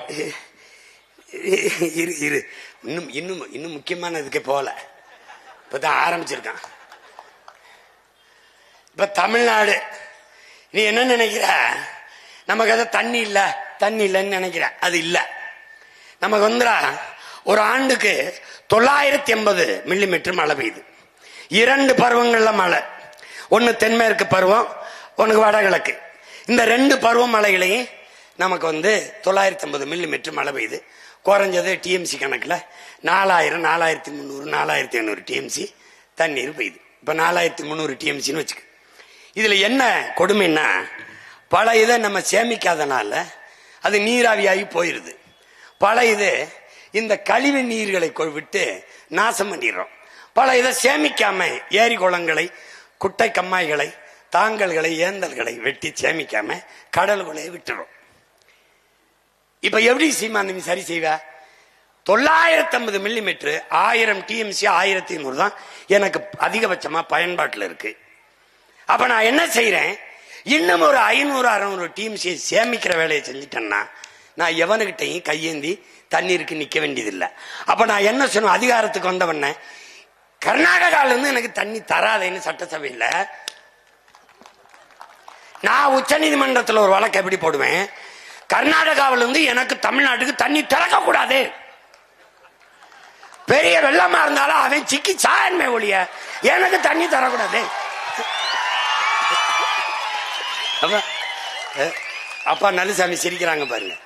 ஏன்னா எனக்கு போதுமான அளவுக்கு தண்ணீர் தேமிக்க கொள்ள ஆற்றல் கரிகாலன் பேரனுக்கு இருக்குமா இருக்காதா? போர்க்கால நடவடிக்கையில் 10 ஏக்கர், 20 ஏக்கர், 100 ஏக்கர், 50 5000 ஏக்கர்ல ஏர்போர்ட் கட்டும் போது இங்க வா என்னை காப்பாத்து நீ ஆத்தால போய் கத்துறான்லடா, நான் அவன் மயம் போய் கேட்கிறேன்டா, இதுல 1000 ஏக்கர்ல ஏறி வெட்டும் ஆத்தானா எடுத்துக்கடா நான் பெத்த மகனேன்னு சொல்வாடா. அவன் வெட்டுவேன், நீரை தேக்குவேன். ஏறினா 2000-3000 ஏக்கர்ல இருக்கிறதா ஏறின்னு நினைக்காத. சின்ன சின்ன சின்னதா நீ எழுதி வச்சுக்கடா. விண்ணூர்தியில் பயணிக்கிற போது குனிந்து பார்த்தால் தேகத்தில் எப்படி தேமல் விழுந்து கிடக்குமோ அப்படி என் தேசத்தில் பார்க்கிற இடமெல்லாம் நீர் தேமல்கள் விழுந்து கிடக்கும்டா. சாலையில் சென்றால் பசுஞ்சோலை சாலைகள் 10 கிலோமீட்டர் வெறும் பனை, 10 கிலோமீட்டர் வெறும் நாவர், 10 கிலோமீட்டர் கனிக்கொன்றை, பனிக்கொன்றை, வேம்பு, புங்கை, பூவரசு, புலி மரமா இருக்கும்டா. திருமணம் 1000 ஏக்கர்ல ஆடுறா, 1000 ஏக்கர்ல மாடுறா, கூட்டு வேளாண் பண்ணைடா, இல்லைன்னா நீரி தேக்கம்டா, இல்லைன்னா காடு வெற்றிடம் என்று ஒற்றடம் இருக்காதடா. இதுதான் என் நம்பி துறை சொல்றாரு. பல கோடி பனை திட்டம், 10 ஆண்டு பசுமை திட்டம், 10 ஆண்டுகளில் பிரபாகரனின் பிள்ளைகள் கரிகாலனின் பேரைகள் என் தாய் நிலத்தை பச்சை போர்வையால் போத்திருவேன். பச்சை பசேர் என்று இருக்கும். இப்பவும் நீ விண்ணூர்தியில் இருந்து பார்த்தீங்கன்னா என் நிலம் பச்சை பசேர் இருக்கும். என்னது? சீம கருவேலை. அது இறங்கி பார்த்தா தான் வேலி முள்ளுன்னு தெரியும். மேல இருந்து பார்த்தா என்ன செழிப்பா இருக்குப்பா, பச்சை பசேர்ன்னு இருக்குப்பா. பாத்துக்க, இவன் என்ன பண்றான்? அந்த நீரை சேமிக்காம என்ன பண்றான்னு பாரு. இந்த நீரை பூரா கடல்ல சேர விடுறான். கடல்ல எப்படி சேருது பாரு. மறுபடி கழிவு நீர் ஆக்குறான். இந்த நீரை சேமிச்சு, பெய்கிற மழையை சேமிச்சு, ஆழ்ந்து கவனி, தூய குடிநீரை இயற்கை சுத்திகரிச்சு நமக்கு கொடுக்குது. இதை சேமிச்சு வைக்காம கடலுக்குள்ள விட்டுட்டு அடுத்து என்ன சேட்டையை பாரு. பெரும்பகுதி 6 பல மாதங்கள் நீர் பற்றாக்குறையை சந்திச்சிருது, வறண்டுது. ஏன்னா அங்க போய் நீரை சேமிக்காதனால. அப்ப என்ன செய்து, என்ன பண்றான், நீரை கடல்ல விட்டுட்டு கொஞ்ச நாள் கழிச்சு இந்த கடல் நீரை சுத்திகரிச்சு குடிநீர் ஆக்கிறேன் உங்களுக்கு கொடுக்கிறேன்ட்டு போட்டிருக்கான் பாரு. 50,000 கோடி செலவு பண்றாங்க. இயற்கை தூய குடிநீரை கொட்டுது காலில். புடிச்சுக்க குடிச்சுக்க புடிச்சுக்க குடிச்சுக்க புடிச்சுக்க குடிச்சுக்க. நீ கொழுப்படுத்து போய் அதிலே திருப்பி விட்டு அதை சுத்திகரிக்கணும். அது சிரிக்குது. ஏடா பைத்தியக்கார பைய மக்களை, ஏடா உங்களுக்கு அறிவில்லையடா, அறிவில்லை. கடவுள் கடவுள் ஒருத்தன் படகுல போய் விழுந்துட்டான் கடலுக்குள்ள. கடவுளே என்னை காப்பாற்றணும்னு ஒரு படகுல வருது. ஒரு படகு வா வா அப்படின்னு வந்து பிடிடா கைய, படகுல ஏறான. நீ போ, கடவுள் வரணும், வர்றாரு, கடவுள் வருவாருன்ட்டு எவ்வளவு சொல்லிட்டே வாடா, வரமாட்டேன்டான், போயிட்டாப்ல. திருப்பி ஒருத்தன் உலங்கூர்தியில வரான் ஹெலிகாப்டர்ல, கட கட கட கட கட கட கட கட கட கட. டேய் வாடா, அந்த கையை பிடிச்சிட்டு மேல வாடா. போயா, கடவுள் வருவார் என்னை காப்பாத்த.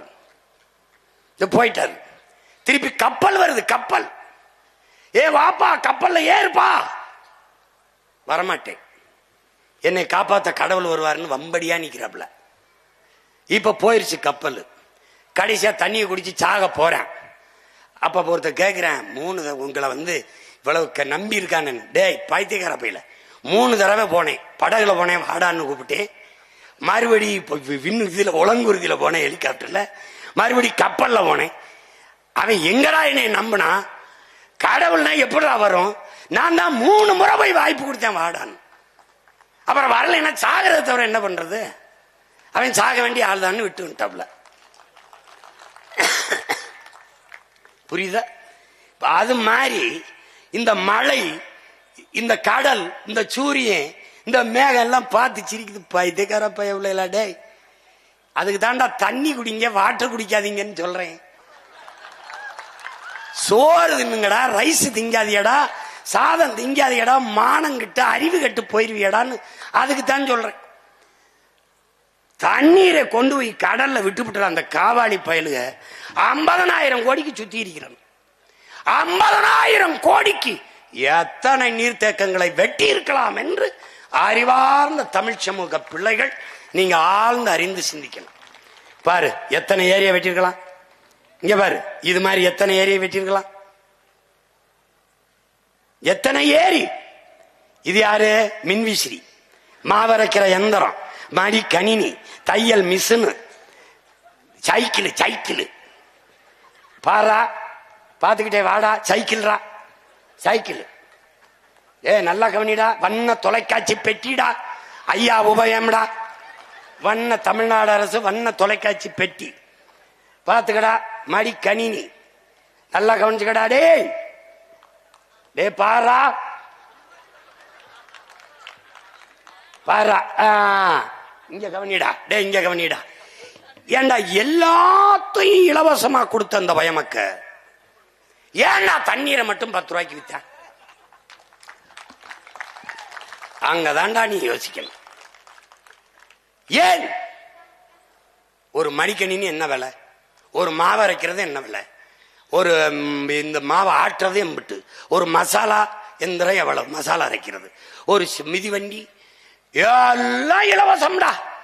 நம்ம வந்து இலவசத்தை எதிர்த்த உடனே விலையில்லா மடிக்கணினி, விலையில்லா மிக்சி. நான் கேட்டேன், அம்மா எங்களுக்கு விலை இல்லை. ஐயா எங்களுக்கு விலை இல்லை, உங்களுக்கு அந்த அவன் கொடுக்கறவனு விலை இல்லாம கொடுத்துட்டானா? இதையெல்லாம் இலவசமாக தர முடிந்த இந்த அதிகாரங்களால் உயிர் தேவையான நீரை தன் நாட்டு குடிகளுக்கு, தரமான தூய நீரை ஏன் இலவசமா தர முடியவில்லை? ஏன் தர முடியாது என்றால் கவனி, இதுதான். இலவசமா கொடுத்து விட்டால் இந்த நீரை உறிஞ்சி விற்கிற முதலாளிகள் பாதிக்கப்படுவார்கள். முதலாளிகள் பாதிக்கப்பட்டால் என்ன இழப்பு? இவர்களுக்கு அவர்களிடத்தில் வருகிற கமிஷன் போய்விடும். அதனால்தான் இவர்களை ஆட்சியாளர்கள் அல்ல, தரகர்கள், புரோக்கர்கள் என்று நாம் சொல்ல காரணம் இதுதான். இப்ப நாம் வரும்போது எது ஒன்றும் இலவசம் அல்ல. தூய குடிநீர் என் மக்களுக்கு இலவசம்.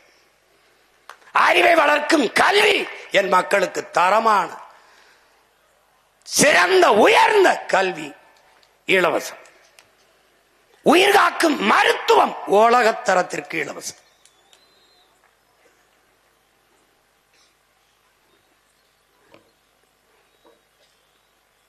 பாரு, போத்தல் அடைச்சி விற்கிறான் முதலாளி. தூய குடிநீர் என்று அவன் சொல்றான். இது தூயதல்ல, தீயது என்று நாம் சொல்றோம். இந்த புட்டி நீர் ஒவ்வொரு நொடிக்கும், ஒவ்வொரு 8 நொடிக்கும் பல குழந்தைகள் உயிரிழக்குது.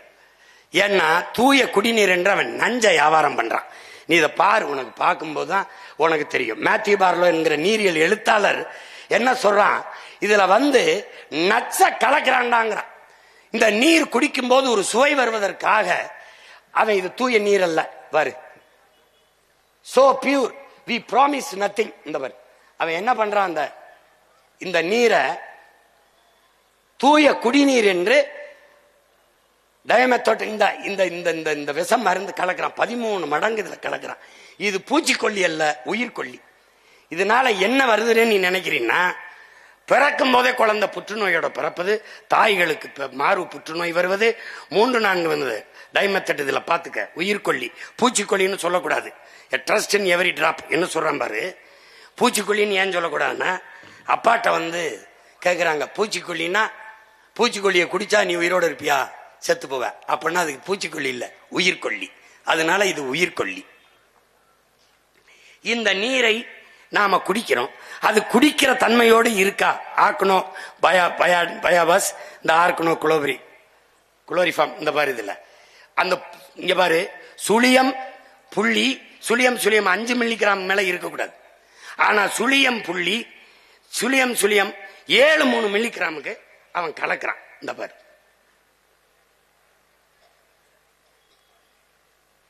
இது தெரிஞ்சுக்க. அப்புறம் நீ ஓட்டு போடலாம், என்னை ஜெயிக்க வைக்கலாம், நீ போடாம கூட போகலாம். எனக்கு ஒண்ணு அதுல நட்டம் இல்ல. நான் என் பிறமை கடமையை செஞ்சுட்டு செத்து போறேன். இங்க பாரு, இது உயிர் கொல்லி. நீ குடிக்கிறது நீர் அல்ல, விஷம், நஞ்சு. அததான் அவன் சொல்றான் அந்த எழுத்தாளர். அது என்னன்னா இது குடிக்கிற தன்மையோடு இருக்குன்னு தரச்சான்று தந்தவன் அவன். யாராவது சொல்லு, குடிக்கிற தன்மையோடு இந்த நீர் இருக்குது என்று தரச்சான்றிதழ் தந்தவன் நமக்கு எவனும் இல்லை.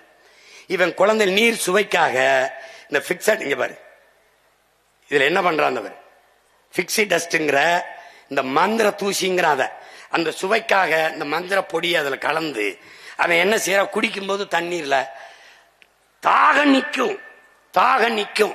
தண்ணீரால் மனித உடலுக்கு கிடைக்கிற ஆற்றல் கிடைக்கிறது. ஏன்னா இவன் சுத்திகரிக்கிறங்கிற பேர்ல பியூரிஃபை. நம்ம அப்பா நம்மால் அவர்கள் வெள்ளிமலைன்னு ஒரு மருத்துவர், அவர் அலோபதி மருத்துவர் தான். அவர்கிட்ட போய், வெள்ளிமலை, நான் தண்ணீரை சுட வச்சு குடிக்கலாமான்னு கேட்கிறாங்க. ஆழ்வார், உனக்கு என்ன பைத்தியமா, தண்ணீரை எதுக்கு சுட வைக்கிற? தண்ணீருக்குள்ள கண்ணுக்கு தெரியாத பல கோடிக்கணக்கான நுண்ணுயிர்கள் இருக்கு, அதான் தண்ணீர். அந்த தண்ணீரை குடிக்கும் போது மனித உடலுக்குள் போய் அந்த நுண்ணுயிர்கள் மனித உடலுக்கு ஆற்றலை பெருக்கி கொடுக்குது. இப்ப காய்ச்சல்னா அந்த தண்ணீரை குடிச்சாதான் அந்த காய்ச்சலை உருவாக்கிய நோயோட போய் இது சண்டை செஞ்சு குணப்படுத்தும். ஆனா தண்ணீரை சூடு பண்ணி விட்டால் அந்த நுண்ணுயிர்கள் செத்து போனால் எது போய் அந்த நோயை குணப்படுத்தும்? இந்த கேள்வியை நம்ம அப்பாட்ட கேட்டது வெள்ளிமலைங்கிற மருத்துவர். உனக்கு புரியுதுன்னு நினைக்கிறேன். இப்போ இவன் தண்ணீரை சூடு பண்ணாலே அந்த நுண்ணுயிர்கள் செத்து போயிரும்னா, இவன் பியூரிஃபை அப்படிங்கிற பேர்ல நம்மள சுத்திகரிக்கிறேங்கிற பேர்ல நல்லா கவனிச்சுக்க, பல்லாயிரக்கணக்கான இந்த நச்சு பொருள்களை போட்டு, இந்த போத்தல் நினைக்காத, இந்த போத்தலை தயாரிக்கிறது பெட்ரோலியம் மூலப்பொருள். பெட்ரோல்ல கடைசி கழிவு தான் தாரு, இந்த பிளாஸ்டிக் 162 மில்லி லிட்டர் பெட்ரோல் ஒரு போத்தலை தயாரிக்க தேவைப்படுது. பயந்துராத, நல்ல கவனி. இதுல இந்த லட்சக்கணக்கான போத்தல்களை தயாரிக்க 1800 கிலோ இந்த இதுக்கு பெட்ரோல் எரிக்க வேண்டியதுக்கு இது 1800 கிலோ கார்பன் டை ஆக்சைடு கரியமிலை வாயுவை நச்சுக்காற்றை வெளியிடுது. சாதாரணமான நாள் கிடையாது. இப்ப அதுக்குள்ள இருக்க நுண்ணுயிரிகள் கொன்றதுனால தண்ணீரை நாம குடிப்போம், தாக நிற்கும். தண்ணீரால மனித உடலுக்கு கிடைக்கக்கூடிய ஆற்றல் கிடைக்காது. அதனால என்ன செய்யுதுன்னா முட்டி வலி, சோர்வு எல்லாம் வருது, கண் பார்வையின் இழப்பு எல்லாம் வந்துருது. பிறக்கும் போதே குழந்தை புற்றுநோயோட வந்துருது. பிறந்து 3 வருஷத்துல புற்றுநோய் வருது. இது தாய்ப்பாலை தவிர எதுவும் செய்யல. புற்றுநோய்ங்கிறது புகையில சாப்பிட்டா, ஹார்ன்ஸ் சாப்பிட்டா, பான்பராக்கு போட்டா வரும்னு நினைச்சேன். தாயின் மார்ல பால் குடிச்சதை தவிர ஒன்னும் செய்யல. இதுக்கு ஏன் வந்துச்சு? ஏன்னா நீர் விஷமாயிருச்சு, சோறு விஷமாயிருச்சு, காற்று விஷமாயிருச்சு. காரணம் யாரு? இந்த ஆட்சியாளர்கள். உனக்கு புரியுதா? இந்த சூழலில் நீ உன்னுடைய பிள்ளைகளை, பேரன் பேத்திகளை, அடுத்த தலைமுறை, நம் பரம்பரையை விட்டு விட்டு செல்ல போகிறாயா, இல்லை வாழ்வதற்கு பாதுகாப்பான ஒரு சூழலை உருவாக்கி விட்டு செல்ல போகிறாயா? இதுதான் தாய்க்கு புற்றுநோய். இங்க வர அந்த அயோக்கிய பேல 1 லிட்டர் தண்ணீர் நம்ம கிட்ட 30 காசுக்கு உறிஞ்சி எடுக்கிறான். தாமிரபரணி எல்லா நதிகளிலும் 30 காசுக்கு எடுக்கிறான். ஆனால் எவ்வளவு விற்கிறான்? 1 லிட்டர் தண்ணீரை, அதே தண்ணீரை 20 ரூபாய்க்கு விற்கிறான். கொள்ளை லாபம் அடிக்கிறான். பாத்துக்க, 30 காசு 30 ரூபாய், எத்தனை மடங்கு லாபம்னு பாத்துக்க. அதுல விண்ணூர்தி நிலையத்துக்கு வந்து தாகம்னு நீ சொன்னீன்னா 1 மடக்கு தாண்டா இருக்கும். வேணா வந்து குடிச்சு பாரு. 1 மடக்கு 20 ரூபாய். இந்த இவ்வளவு தாண்டா கொடுப்பான் அப்படின்னா முடிஞ்சிடும் 20 ரூபாய். நான் அப்படித்தான் கேட்டேன். 1 மடக்கு 20 ரூபாய். போங்கன்னு எந்த காலத்துக்கு இப்ப 40 ரூபாய்னுங்கிறேன். துறைகிட்ட கேட்டேன், எந்த காலத்துக்கு இப்ப 40 ரூபாய்னுங்கிறாப்ல. இங்க பாரு சாமி, பாரு சாமி, இதெல்லாம் என்னென்ன சாமி? நம்ம ஆத்தாள பொண்ணுக்கு, அக்கா தங்கச்சிக்கு கிடைக்காத தண்ணீர் இந்த முதலாளி பயலுக்கு மட்டும் எப்படா கிடைக்குது? இந்த கேள்வியை நீ கேட்கணும்டா. எல்லா காலத்திலும் அவனுக்கு மட்டும் தண்ணீர் தட்டுப்பாடு இல்லாம கிடைக்க காரணம் என்ன?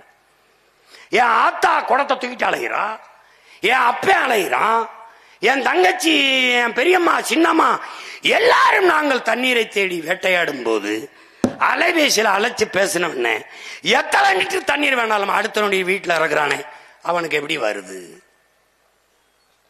இந்த கேள்விய கேட்டுட்டீனா நீ ஏன் ஆளு, இல்லைனா நீ டிவிக்கு போக வேண்டியதுதான். பாரு பாரு, இங்க பாரு, அழைச்சு பேசணும்னு வந்துருதுடா. அழைச்சு பேசணும்னு வந்துருது. கோடை காலத்துல பாரு, நல்லா கவனிடா. டேய், கோடை காலத்துல தண்ணி எங்க இருக்கும்டா? கல்குவாரியில அப்படியே தேங்கி கிடக்கிற கேடு கட்ட, கேவலங்கட்ட, எலி செத்து, பாம்பு செத்து, பூச்சி செத்து, தவளை செத்து, எல்லா பறவைகளும் கழிவிட்டு கிடக்கிற அந்த கரும்பச்சையில் இருக்கிற அந்த அழுக்கு தண்ணியை சுத்திகரிச்சு கொண்டாந்து வித்துட்டு போறான். நீ தாகத்துல எதை குடிக்கிறோம், ஏன் குடிக்கிறோம், எதுவும் தெரியாம குடிச்சிட்டு வாழ்ந்துகிட்டு இருக்க. இத நானும் சொல்லலைன்னு வச்சுக்க, ஒரு வயலும் சொல்ல மாட்டேன். கேட்டுக்க கேட்டுக்க, போட்டா போடு, போடலைன்னா போ. பாரு பாரு பாரு, அடே பாரு, இதெல்லாம் எதுக்கு அப்படியே வச்சிருக்கேன்? தோண்டினவனை புதைக்க. இந்த மாதிரி எலி செத்து கிடக்கு பாத்தியா? எப்படி எப்படி கிடக்கு? அப்படி கிடக்குறாப்ல. அது எப்படி குடிக்கிறாப்ல பாத்தியா? ஸ்டைலா குடிக்கிறாப்ல. தண்ணீர் இங்க சொன்னால என் தம்பி, உலகத்துல எங்க அண்ணன் மட்டும்தான் கேட்டான், நீ தண்ணீரை விற்பனைக்கு வரும்போது உலக உயிர்களின் தேவையை வெறும் மனித தேவைக்கான சந்தையாக மாற்றினார்கள் இவர்கள். இப்ப இது என்ன வருதுன்னா, நமக்கு தண்ணினா காசு கொடுத்து வாங்கி குடிச்சிட முடியுது. மற்ற உயிரினங்கள் எப்படி இந்த தண்ணீரை குடிக்கும் என்று ஒரு நொடி கூட இவன் சிந்திக்கல. இந்த பாரு எப்படி தள்ளாடுதுன்னு பாரா. டேய், நம்ம போய் போகும்போது தம்பி 2 போத்தல் வாங்கிட்டு வந்துருன்றோம். அடிச்சா குடுவில. இந்த பாரு, என் தம்பி துறை சொன்னான்ல, அணிலுக்காக எங்க அண்ணன் தான் போராடுறா அப்படின்னு. இந்த பாரா, பாரா டேய், டே பாரா எப்படி கெஞ்சுதுன்னு பாரா. அந்த போத்தல கையில வச்சிருக்கேன் உங்க அண்ணன் தான்டா. பாரா பாரா, இது காட்டுறது நிறைய காணொளி தேடணும் கிடைக்கல. இங்க பாரு, இது உனக்கு ஒரு ஒரு மாதிரிக்கு காட்டுறேன், புரிஞ்சுக்கிறான்னு நினைக்கிறேன். பாம்புடா, விஷ பாம்புடா, கொத்திப்புறம் கொன்னூறும் நினைக்காம தண்ணியை ஊத்துறாரா, குடிச்சிட்டு போதுரா. டே இந்த பாம்புலாம் உங்களை நல்லா இருக்க விடாதா. டே சாமி, டே இங்க பாரா பாரா, மாடு நிலைமைய பாரா, தேனீக்கள் நிலைமைய பாரா. டே தேனீக்கள் நிலைமை, தேனீலாம் செத்து போச்சுன்னா நம்ம செத்து போயிடுவோம்டா. ஆல்பர்ட் ஐன்ஸ்டீனுங்கிற விஞ்ஞானி சொல்றான்டா, 4 ஆண்டு கூட மானுட சமூகம் இருக்காதுன்னு. தேனீக்கள் இல்லைன்னா எதுவும் பூக்கும்டா, காய்க்காதுடா. மிகப்பெரிய உணவு பஞ்சம் வந்து சோத்துக்கலாம செத்து போயிடுவோம்டா. பாரா டே பாரா, இந்த சிட்டுக்குருவிலாம் பண்ண பாவம் என்னடா. இந்த பூமியில இந்த மனுஷப்பைய வாழ்றதுக்கு எல்லாத்தையும் கொள்றான்டா. டே கொள்றான்டா. இங்க பாரா, டே இங்க பாரா, கொத்த வர பாம்பு தவிச்சு நிக்கிறத பாரா. பாரா இங்க பாரா, எறும்பு பாரா என்ன பாடுபடுது பாரா. பாத்துக்கடா சாமி, புரியுதா? இனிமே நான் போராட்டம், இந்த எறும்பு ஆடு மாடு நாய் நரிக்கெல்லாம் ஓட்டு உரிமை கொடுங்கன்னு கேட்க போறேன். இந்த எஸ்ஐஆர்ல ஒரு திருத்தத்துல, ஏன்னா அப்பதான் அதுதான் நல்ல தலைவர்களை தேர்வு செய்யும்னு நான் உறுதியா நம்புறேன். சரிதானங்க? சரிதானே? அத சரின்ட்டாப்ல. பாரா, இவன் யாரு தெரியுதுலடா, மண்டக்கரம் முடிச்ச ஆனா அத்தனை அயோக்கிய பயிலையும் மண்டைய போட்டதுரா. நீ பாரா, பாத்துக்க. இந்த கொரோனா கண்ணுக்கு தெரியாத ஒரு நுண்ணுயிரி உலகத்தை உரைய வைத்துட்டு, உலகத்தை உரைய வைத்துட்டது. இது எதுக்கு அண்ணன் காட்டுறேன்னா, இந்த கொரோனா நேரத்தில் ஊரடங்கு போட்டிருந்தான். ஒரு பயம் வீட்டை விட்டு வரல. எங்கேயாவது ஜவுளி கடை திறந்திருக்கா, நல்ல பட்டுப்புடைய வாங்கி சேமிச்சு வைக்கலாம் எவனும் நினைக்கல. எங்கேயாவது நகை கடை திறந்திருக்கா, நிறைய நகையை வாங்கி பூட்டி வைக்கலாம்னு நினைக்கல. எங்கேயாவது கார் ஷோரூம் இருக்கா, வாங்கி காரை வாங்கி வீட்டுக்கு முன்னாடி நிறுத்தலாம்னு நினைக்கல. அன்னைக்கு குடிக்கலன்னா செத்து போவான்னா பல காலம் மூடி இருந்தது டாஸ்மார்க், ஒரு வயலும் ஜாகல. கொரோனா வந்தான் செத்தானே ஒழிய குடிக்காம ஒரு வயலும் ஜாகல. இங்க பாரு, அதனால என்ன, உறுதியா நம்ம வந்தா டாஸ்மார்க்க மூடுறோம். புரியுதா? இங்க பாரு, இங்க பாரு, இல்ல குடிக்காம செத்து போயிருவான்னா நல்லா இருக்கா செத்து போப்பா, தயவு செய்து செத்து போ. பாரு பாரு, கொரோனா காலத்துல இவன் தேடுனது தங்க வாங்கவோ, கார் வாங்கவோ, உடவை வாங்கவோ, உடை வாங்கவோ அலையில. எதுக்கு அலைஞ்சான்னா, மளிகை கடை திறந்திருக்கா, தண்ணி எங்க கிடைக்கும், சோறு எங்க கிடைக்கும். இதுல கண்ணுக்கு தெரியாத ஒரு நுண்ணுயிரி உனக்கு கற்பிச்சது என்ன, எது இல்லாமலும் வாழ முடியும். தங்கம் இல்லாமல், வைரம் இல்லாமல், கார் இல்லாமல், எதுவில்லாமலும், தொலைக்காட்சி இல்லாமல், குளிரூட்டி இல்லாமல், குளிர் சாதனம் இல்லாமல், எதுவில்லாமலும் வாழ முடியும். ஆனால் நீரும் சோறும் இல்லாமல் வாழ முடியாது என்பதை அந்த நுண்ணுயிரி உணர்த்திச்சு. இப்ப இதை நீ பார்க்கணும். இது என்ன டெவலப்? சிரிக்காத, சிந்திச்சுக்க. வளர்ச்சி. அந்த வீடு எம்பிட்டு இருக்கும், ஒரு 4-5 கோடி இருக்கும்டா வச்சுக்கடா, குறைச்சு போடும். இந்த கார் எம்பிட்டு இருக்கும், 1 கோடி. இதுக்கு பேர் என்ன? வளர்ச்சி. காரு நிறைய, பெட்ரோல் இருக்கு, பேர் என்ன? டேங்க் நிறைய இருக்குடா, வளர்ச்சி. ஆனா டிக்கியில 4 குடம் வாயை பொழந்துகிட்டு இருக்கு, அதுக்கு பேர் என்ன? வறட்சி. இப்ப இந்த வீடை கட்டின, தண்ணி நான் இல்லாம கட்டினியா? இல்ல. காரை தயாரிச்சா நான் இல்லாம தயாரிச்சியா? இல்ல. தனோ வாஸ் நான் இல்லாம ஒண்ணு நோ யூஸ். ஆனா எல்லாம் இருக்கு, பானை காலியா இருக்கு. இதில் எதுவில்லாமலும் வாழ முடியும், நீர் இல்லாமல் வாழ முடியாது.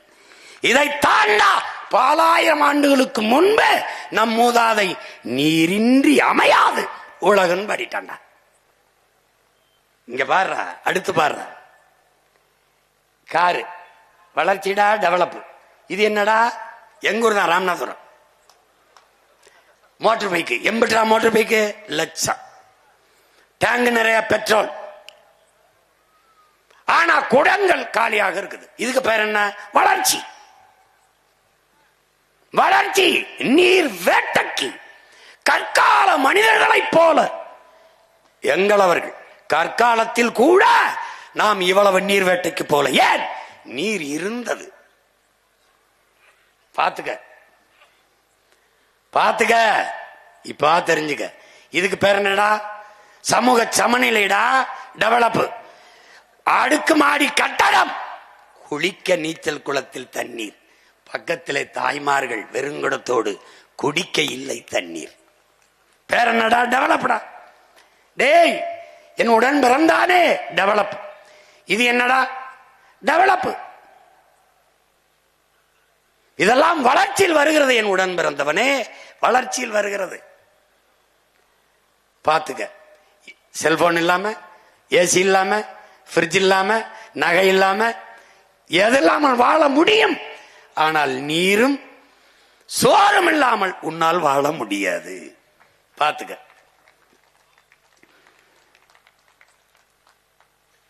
இது என்னன்னு பாத்தியா? இது யாருன்னு பாரு, இந்த நாடை பாரு. இது வெனிசுலா. இதுக்கு முன்னாடி நான் காட்டினது வெனிசுலா. சாவேஸ் அந்த நாட்டின் அதிபரை அந்த நிலத்தில் இருக்கிற எண்ணெய் கிணறுகள், அமெரிக்க எண்ணெய் கிணறுகள் வரைக்கும் என்ன பண்ணா? அரசுடைமை ஆக்கிட்டான். அதனால என்னாச்சு? பெட்ரோல் டீசல் விலை 10 ரூபாய்க்கு வித்தான். ஆனால் வேளாண்மையை கைவிட்டு தொழில் வளர்ச்சி என்று போன்றதனால் மிகப்பெரிய பஞ்சத்தை சந்தித்து அந்த நிலத்தில் காக்கை, குருவி, கொக்கு, நாய், நரி எல்லாவற்றையும் தின்று தீர்த்தார்கள். கடைசியா என்ன ஆயிடுச்சு? வறுமை. அப்ப என்ன பண்ணா? காலுக்கு கீழே பணம். அந்த காட்சி தான் முதல்ல பார்த்தா. மிதித்து மக்கள் ஓடுகிறார்கள். பணத்தை குனிஞ்சு ஒருத்தம் கூட எடுக்கல. ஏன்? பயன் இல்லை. எதை நோக்கி ஓடினார்கள்? கடைகளை உடைச்சு ரொட்டி துண்டை தூக்க ஓடினார்கள். இந்த நாடு என்னன்னு நினைக்கிற? இந்த மாதிரி பணத்தை பாரா நடந்து போறான்டா, ஒருத்தம் கூட குனிஞ்சு எடுக்கலடா. இது யாரு? இலங்கை. இவன் என்ன? 1 கிலோ ஆப்பிள் 1000 ரூபாய், 1 லிட்டர் பெட்ரோல் 5000, 1 லிட்டர் தண்ணீர் 1000. வீதிக்கு வந்துட்டான்டா. வீதிக்கு வந்துட்டா.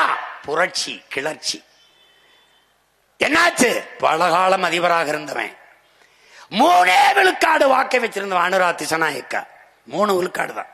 சனதா விக்தி புரமணா 53 விழுக்காடு வாக்கை பெற்றது, அதிபராயிட்டான். ஏன்? கிளர்ச்சி. புரட்சியாளர் நெல்லின் சொல்லுகிறான், இதுவரை வாழ்ந்தது போல இனி வாழ முடியாது என்கிற நிலை உருவாகுமானால் மக்கள் தாங்களே கிளர்ந்து எழுந்து புரட்சியை முன்னெடுப்பார்கள். அந்த நிலை இந்த நிலத்தில் உருவாகும். அந்த புரட்சிக்கு இந்த மகனும் அவன் தம்பி தங்கைகளும் தலைமை ஏற்போம். இது நீ பாப்ப. இந்த பாரு இலங்கை. இறுதியாரு இந்த இலங்கையை நீங்க கவனிக்கணும். இந்த இலங்கையில ராஜபக்ச அதிபர் வீடு மக்கள் முற்றுகையிடுகிறான். விலை உயர்ந்த கார்கள் அடிக்க வைக்கப்பட்டிருந்தது. என் உடன் பிறந்தானே, ஒருவன் கூட காரை எடுத்துக்கிட்டு போல. காருக்கு தீ வச்சு கொளுத்திட்டு போனான். ஏன்? அவனுக்கு வேண்டியது கார் அல்ல, நீரும் சோறும். இத தெரிஞ்சுக்க. இங்க பாரு யாருன்னு. இவர் யாருன்னு பார்த்தாடா? பங்களாதேஷ் வங்க தேசத்தின் தந்தை முஜிபுர் ரஹ்மான். இந்தியாவில் இருந்து பாகிஸ்தான் விடுதலை. பாகிஸ்தான் இருந்து பங்களாதேஷ். காரணம் என்ன?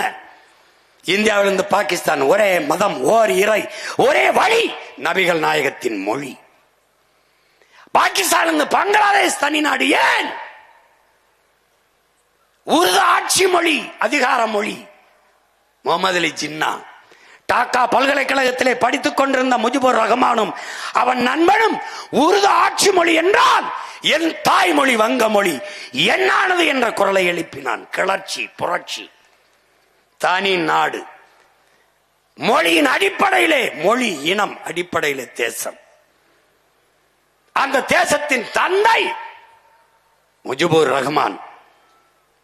விடுதலை பெற்ற நாட்டின் தந்தையை கழுத்து மேலே ஏறி நின்று கழுத்தை துண்டாக உடைத்து வீழ்த்தினான். காரணம் கிளர்ச்சி, பொருளாதார வீழ்ச்சி, பின்னடைவு. இலங்கையில் வந்தது, வெனிசுலாவில் வந்தது, வங்கதேசத்தில் வந்தது, இன்று நேபாளத்தில் வந்தது, நாளை இங்கு வராது என்று யார் இதிலே உறுதி தர முடியும்? பாருங்கள் கிளர்ச்சி. வாழ முடியாது என்ற சூழல் வந்தால் கிளர்ச்சி. அந்த நிலைக்கு போவதற்கு முன்பு இனமான முக்க என்னுயிர் சொந்தங்கள் தெளிந்து அறிந்து கிளர்ந்து எழ வேண்டும் என்பதுதான் உங்கள் பிள்ளைகள் எங்களின் விருப்பம். அதற்காகவே இது போன்ற கருத்தியல் கூட்டங்கள், மாநாடுகள். நிலத்தடி நீர், இங்கே பேசிய நம்முடைய அப்பா கல்லு நல்லசாமி அவர்கள் குறிப்பிட்டார்கள். நிலத்தடி நீர் என்பது மனிதர்களுக்கானது அல்ல. நம்முடைய தந்தை பெரிய தகப்பன் நம்மாழ்வார் அவர்கள், நீர் பூமிக்கு மேலே தேங்கி இருக்கிறது மனித பயன்பாடு, பூமிக்கு உள்ளே இருப்பது மரங்கள், செடி கொடி, தாவரங்களுக்கானது. பாரு, நீ இப்ப எத்தனை ஆயிரம் அடிக்கு குழி போடுற பாரு, எத்தனை ஆயிரம் அடிக்கு உள்ள போகுது பாரு. 100 அடியில் 1000 அடிக்கு கீழே துளையிட்டு நீ நீரை உறிஞ்சி எடுக்கிற. ஆனால் இந்த மரங்கள் 1000 அடிக்கு கீழே, 400-500 அடிக்கு கீழே வேற இறக்கி நீரை எடுத்துக்கொண்டு வர முடியுமா? ஏன் சிந்திக்கவில்லை? ஏன் 1000 அடிக்கு கீழே போகிறாய், நீரை உறிஞ்சிக் கொண்டு வருகிறாய். பார், அங்கே பனை, தென்னை 1000 அடிக்கு கீழே போய் நீரை உறிஞ்சி கொண்டு வருகிற வாழக்கூடிய ஆற்றல் பெற்ற பனை கழுத்து முறிஞ்சு சாகிறது என்றால் 1000 அடிக்கு கீழே தண்ணீர் இல்லை என்பதை உணர்த்துது. உன் நிலம் பாலைவனமாய் கொண்டிருக்கிறது என்பதை உணர்த்துகிறது.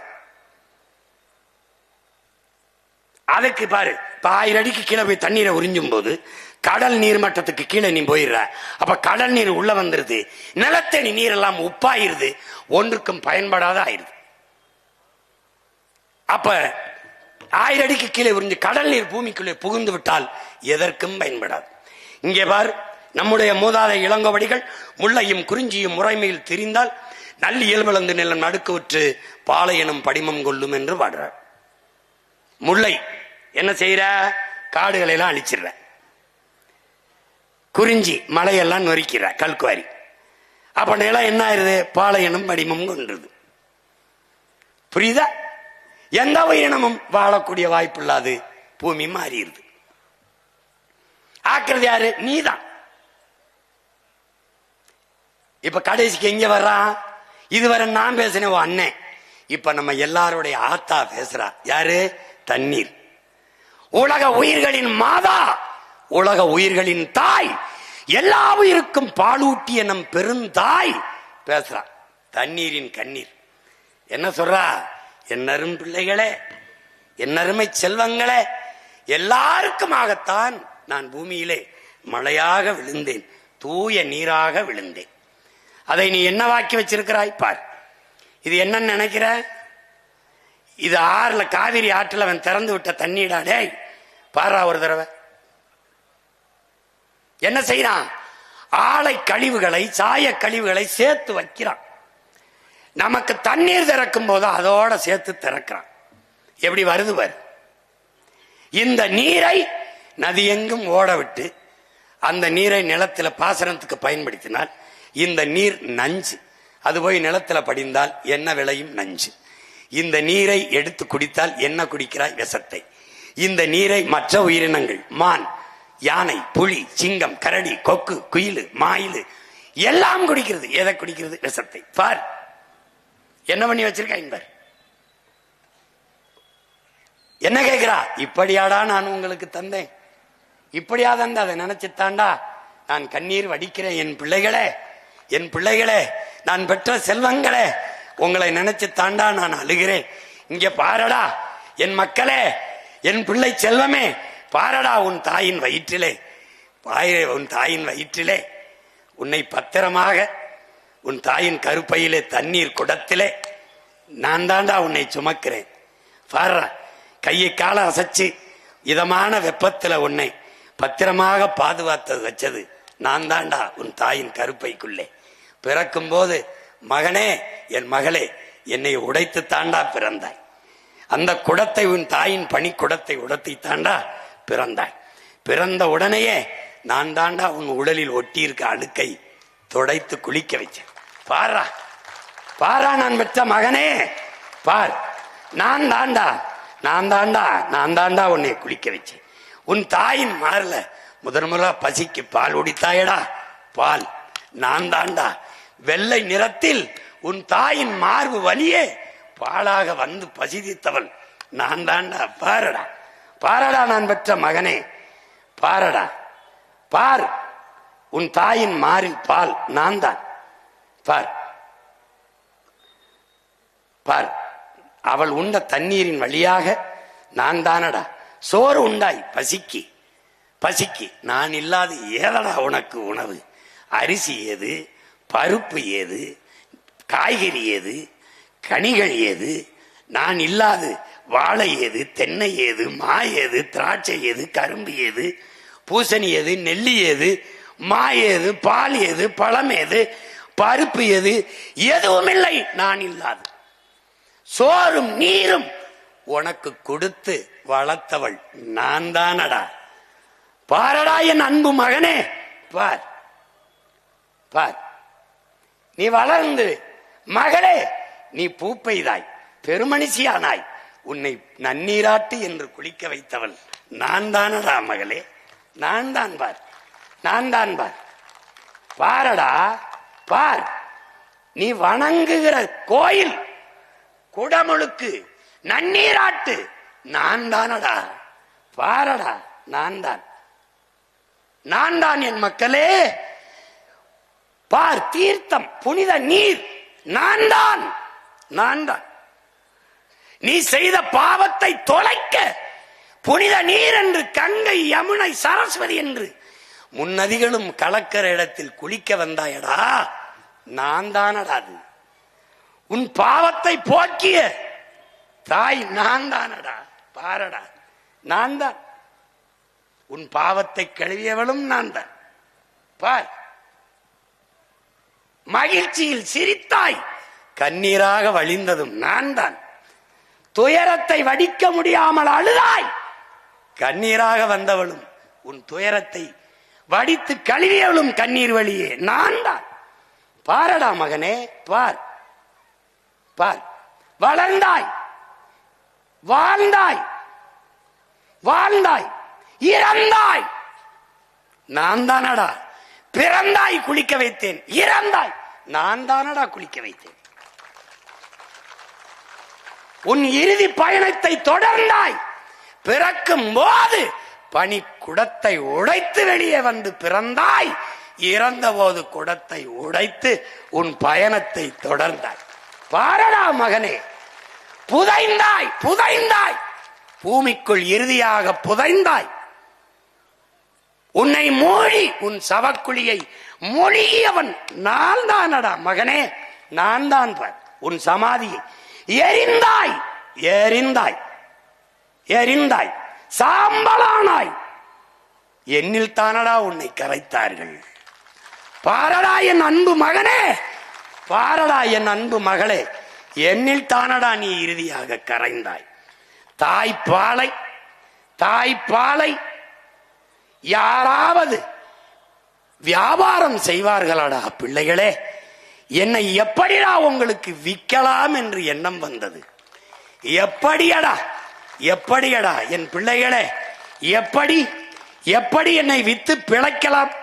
தண்ணீரும் தாய்ப்பாலும் மலிவாக கிடைப்பதனாலே இந்த மானுட பதர்கள் மதிப்பதில்லை என்று உங்கள் கவி பேரரசு வைரமுத்து படிச்சொன்னதை படிக்கவில்லையா என் பிள்ளைகளே? தண்ணீரும் தாய்ப்பாலும் மலிவாக கிடைப்பதால் மதிப்பற்று போய்விட்டதா மானுட சமூகத்தில்? காலடியில் மிதிபடுவதால் பூமியின் மகத்துவம் தெரியாத மக்கு பிள்ளைகளாடா நீங்கள்? என்னரும் பிள்ளைகளே, பாருங்கள், இப்படி ஒரு நாள் நான் மறைந்து வறண்டு இல்லாது போனால் என்னரும் செல்வங்களே, உங்கள் நிலை என்னடா? நிலம் மறண்டு, ஏரி குளம் மறண்டு, மரம் மட்டையெல்லாம் பட்டு வாடி நீரற்ற நிலமாகி சோறும் நீரும் இல்லாது எப்படியடா என் பிள்ளைகளை வாழ்வீர்கள்? எப்படி எப்படி வாழ்வீர்கள்? பார், நீருக்கும் சோறுக்கும் நீங்கள் கையேந்தி நிற்கிற நிலைமையை பார்த்துத்தான் உங்கள் தாய், உங்களை பெற்றவள், பல கோடி ஆண்டுகளாக உங்களுக்கு நீரும் சோறும் கொடுத்து வளர்த்த தாய் நான் நான் நான் என் அன்பு மக்களே கண்ணீர் வடிக்கிறேன், கண்ணீர் வடிக்கிறேன். இது தண்ணீரின் கண்ணீர் அல்ல என் பிள்ளைகளே, உங்களை பெற்று பாலூட்டி வளர்த்த தாயின் கண்ணீர் என்று நம் தண்ணீர் தாய் கண்ணீர் வடிக்கிறாள் என் உடன் பிறந்தார்களே. பாருங்கள் பாருங்கள், இங்கே பார், உன் பாட்டன் உன் தாத்தன் அருவியிலே ஆறிலே நீரை குடித்தான், உன் அப்பன் உன் பெரியப்பன் ஏரி குளத்திலே குடித்தான், கிணத்திலே குடித்தான், நீங்கள் போத்தலிலே குடிக்கிறீர்கள். வருங்கால உங்கள் பிள்ளைகள் எதை குடிப்பார்கள்? நான் பெற்ற மக்களே பாருங்கள் பாருங்கள், ஒரு சொட்டு தண்ணீருக்கு எதை குடிப்பார்கள்? ஒருவேளை மூத்திரத்தை குடிப்பார்களா? மூத்திரத்தை, அந்த மூத்திரம் கூட எண்ணெயை குடித்தாத்தானே என் அருமை பிள்ளைகளே வரும் வரும். பார் பார், சோறு தந்தது நான், நீரு வயிறு உயிர் வாழ்க்கை. நன்றாக கவனி, நன்றாக கவனி. நீரு சோறு வயிறு உயிர் வாழ்க்கை எல்லாவற்றையும் தந்தது நான் தான். என்னை ஏன் என் பிள்ளைகளை மறந்தீர்கள்? என்னை ஏன் மறந்தீர்கள்? ஏன்? இதுவெல்லாம் நான் இல்லாது வாழ்க்கை இல்லை என்று என்றைக்கு அறிகிறீர்களோ அறிவீர்களோ, அறிவு வருமோ அன்றுதான் என் அருமை உங்களுக்கு தெரிய வரும், அன்றுதான் என் அருமை உங்களுக்கு தெரிய வரும். ஒவ்வொரு என் துளியும் உயிர் துளி பல்லுயிர்க்கும் பகிர்ந்தளி, நீரின்றி அமையாத உலகு, அதை நினைவில் நிறுத்தி பழகு. என் அன்பு பிள்ளைகளே, நினைவில் நிறுத்தி பழகு, நினைவில் நிறுத்தி பழகு. தண்ணீரின் மாநாட்டை உங்கள் மகன் என் தண்ணீர் தாயின் கண்ணீரோட முடிக்கிறேன், கண்ணீரோட முடிக்கிறேன். நன்றி, வணக்கம். நீரின்றி அமையாத உலகு, அவள் பிள்ளையின் ஆட்சியிலே தண்ணீர் விற்பனைக்கு அல்ல, தண்ணீரின் தேவையில் தண்ணீரை அடைவேன். தூய குடிநீரை என் நாட்டு மக்களுக்கு நான் தூய குடிநீரை சரியாக சமமாக இலவசமாக விநியோகம் செய்வேன் என்ற உறுதியை என் தண்ணீர் தாயின் மீது ஆணையிட்டு, கரிகால் பெருவளத்தான் காலடி சுவடு மேலே ஆணையிட்டு உறுதியேற்கிறேன். நன்றி, வணக்கம். தமிழ் தாய் வாழ்க, தலைவர் பிரபாகரன் வாழ்க. புரட்சி எப்போதும் வெல்லும், நம் வெற்றி நாளை எதை சொல்லும். நம் இலக்கு ஒன்றுதான், இனத்தின் விடுதலை. இனம் ஒன்றாவோம், இலக்கை வென்றாவோம். தமிழ் தாய் வாழ்க, தலைவர் பிரபாகரன் வாழ்க. நாம் தமிழர். அந்த பாட்டை என் போடல, இப்படி ஓரம் போகும்போது பாட்டு போடணும் இல்லையா? போடல, பேத்துக்கிறேன். அருமை உடன் பிறந்தார்களே, தஞ்சை மண்டலத்திலே 2026 சட்டசபை தேர்தலிலே போட்டியிடுகிற 15 வேட்பாளர்களை தண்ணீரின் மாநாட்டில் கரிகால் பெருவளத்தான் பெருமரவன் நம்முடைய பாட்டனின் ஆட்சியோடு வாழ்த்துக்களோடு களத்திலே உங்கள் அன்பு மகன் இருக்கிறேன். உங்களை எல்லாம் நம்பித்தான் வேளாண் பெருங்குடி மக்கள் நிறைந்து வாழ்கிற இந்த நிலத்தில் வேளாண் சின்னத்தை கையில் ஏந்தி வருகிற உங்கள் மகன் இந்த நிலத்திலே என்னுடைய பிள்ளைகளை வெற்றி வேட்பாளர்களை களத்திலே நிறுத்துகிறேன். யாரை நம்பி? உங்களை நம்பி, உங்களுக்காக. என்னுடைய ஆறுயிர் இளவல், இளைய தலைமுறை புரட்சியாளர்களில் ஈடு இணையற்ற களப்பலியானன் என் அன்பு இளவல், நாம் தமிழர் கட்சியின் எழுச்சி மிக்க தளபதி என் உயிர் தம்பி இடும்பைவனம் கார்த்திக் அவர்கள் வேதாரண்யம் சட்டமன்ற தொகுதியிலே போட்டியிட்டு வெற்றி பெறுவார்கள் என்று உறுதியாக நான் நம்பி களத்திலே நிறுத்துகிறேன். புரட்சி வெல்லட்டும். அடுத்ததாக கீழ்வேலூரிலே தனித்த பேராற்றல் கொண்ட பெருமகள் என்னுயிர் தங்கை கார்த்திகா அவர்களை கீழ்வேலூர் தொகுதியிலே வெற்றி வேட்பாளராக என்னுயிர் தங்கையை களத்திலே நிறுத்துகிறேன். வாழ்த்துக்கள். புரட்சி வெல்லட்டும். நாகப்பட்டினத்திலே நம்முடைய தாய்மாமன் தமிழ் முழக்கம் சாகுல் ஹமீத் அவர்களுடைய அன்பு மகள் ஃபாத்திமா ஃபர்கானா அவர்களை வெற்றி வேட்பாளராக களத்திலே நிற்கின்றார். புரட்சி வெல்லட்டும். அடுத்ததாக மயிலாடுதுறையிலே என் ஆருயிர் இளவல், இயற்கையின் மீது தீரா பெருங்காதல் கொண்ட என்னுடைய தம்பி, ஆகச் சிறந்த சூழியல் பற்றாளன், என்னுடைய தகப்பன் பெரிய தகப்பன் நம்மாழ்வார், என்னுடைய அன்பு இளவன் செந்தமிழன் அவர்களுடைய வழியிலே நடக்கக்கூடிய என் உயிருக்கினிய இளவல் காசிராமன் அவர்களை மயிலாடுதுறையில் வெற்றி வேட்பாளராக நிறுத்தினார். திருவாரூரிலே அன்பிற்கினிய தங்கை அஸ்வினி அவர்களை வெற்றி வேட்பாளராக நாம் தமிழர் கட்சி களத்திலே நிறுத்துகிறது. அடுத்ததாக நன்னிலத்திலே தேன்மொழி திலீப்குமார் அவர்களை களத்திலே நிறுத்துகிறேன். அமெரிக்காவிலே பேராசிரியராக பணியாற்றி கொண்டிருந்த அவர்களை, அதைவிட பெரிய பணி இங்கே இருக்கிறது, இங்கே வந்து பாடம் நடத்துங்கள் என்று அழைத்து வந்திருக்கிறேன். அவர்களை வெற்றி பெறச் செய்வீர்கள் என்று உறுதியாக நம்பி களத்திலே நிறுத்துகிறேன். புரட்சி வெல்லட்டும். அடுத்ததாக திருத்துறைப்பூண்டியில தங்கை வினோதினி அவர்களை வெற்றி வேட்பாளராக களத்திலே நிறுத்துகிறேன். அடுத்ததாக மன்னார்குடியில் மனிதநேய மருத்துவர், நம் எல்லோருடைய இதயங்களுக்கும் இனிப்பான மாமனிதர் நம்முடைய ஐயா பாரதி செல்வன் அவர்களை மன்னார்குடியிலே வெற்றி வேட்பாளராக நிறுத்துவதில் பெருமகிழ்ச்சியும் பெருமையும் அடைகிறேன். அடுத்ததாக தஞ்சாவூரிலே அருந்தமிழ் புலவர் தமிழ் சேரனார் அவருடைய மகன் நம்முடைய ஐயா பெருந்தமிழர் நம்முடைய ஐயா தமிழ் திரு கிருஷ்ணகுமார் அவர்களை தஞ்சைக்கு வேட்பாளராக தஞ்சை மண்ணிலே நிறுத்துகிறார். அடுத்ததாக ஒரத்தநாடு சட்டமன்ற தொகுதியிலே என் அன்பு இளவல் திருமுருகன் அவர்களை, திரையில்தான் நடிப்பான், வாழ்க்கையில் மக்களுக்கு சேவை செய்ய ஒவ்வொரு நொடியும் துடிப்பான், என் அன்பு இளவலை ஒரத்தநாடு சட்டமன்ற தொகுதியின் வெற்றி வேட்பாளராக களத்திலே நிறுத்துகிறேன். அடுத்ததாக பட்டுக்கோட்டையில் மதிப்புக்குரிய தம்பி கண்ணன் அவர்களை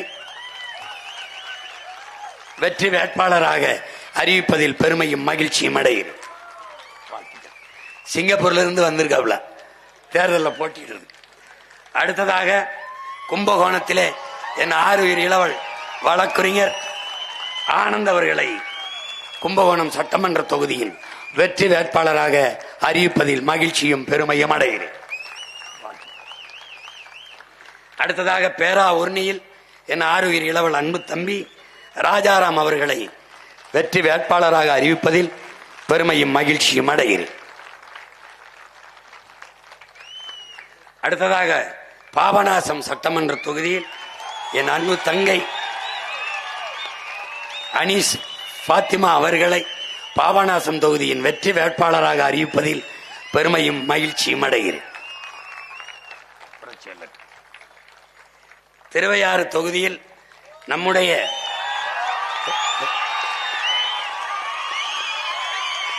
தமிழினத்தின் அறிவியலின் அடையாளமாக இருக்கிற இளம் விஞ்ஞானி என் ஆருயிர் தம்பி வீரத்தமிழர் முன்னணியின் மாநில ஒருங்கிணைப்பாளர் செந்தில்நாதன் அவர்களை திருவையாறு தொகுதியின் சட்டமன்ற வேட்பாளராக அறிவிப்பதில் பெருமையும் மகிழ்ச்சியும் அடைகிறேன்.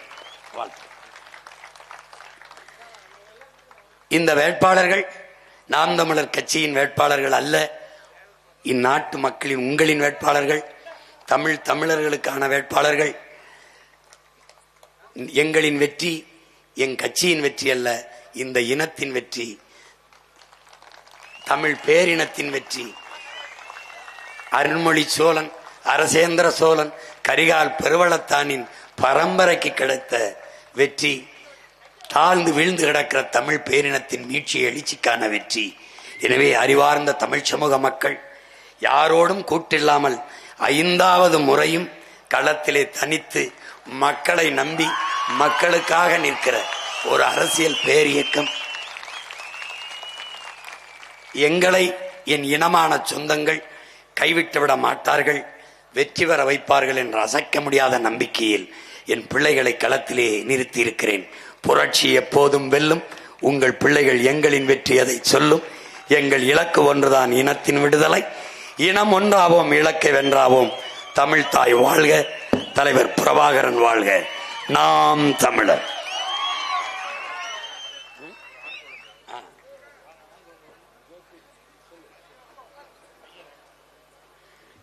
இந்த அன்பு செல்வத்திற்கு நம்முடைய பாட்டனார் கரிகால் பெருவளத்தான் அவர்களுடைய பெயரை தாங்கி இருக்கிற திருமாவளவன் என்ற பெயரை சூட்டுகிறேன். திருமாவளவன்.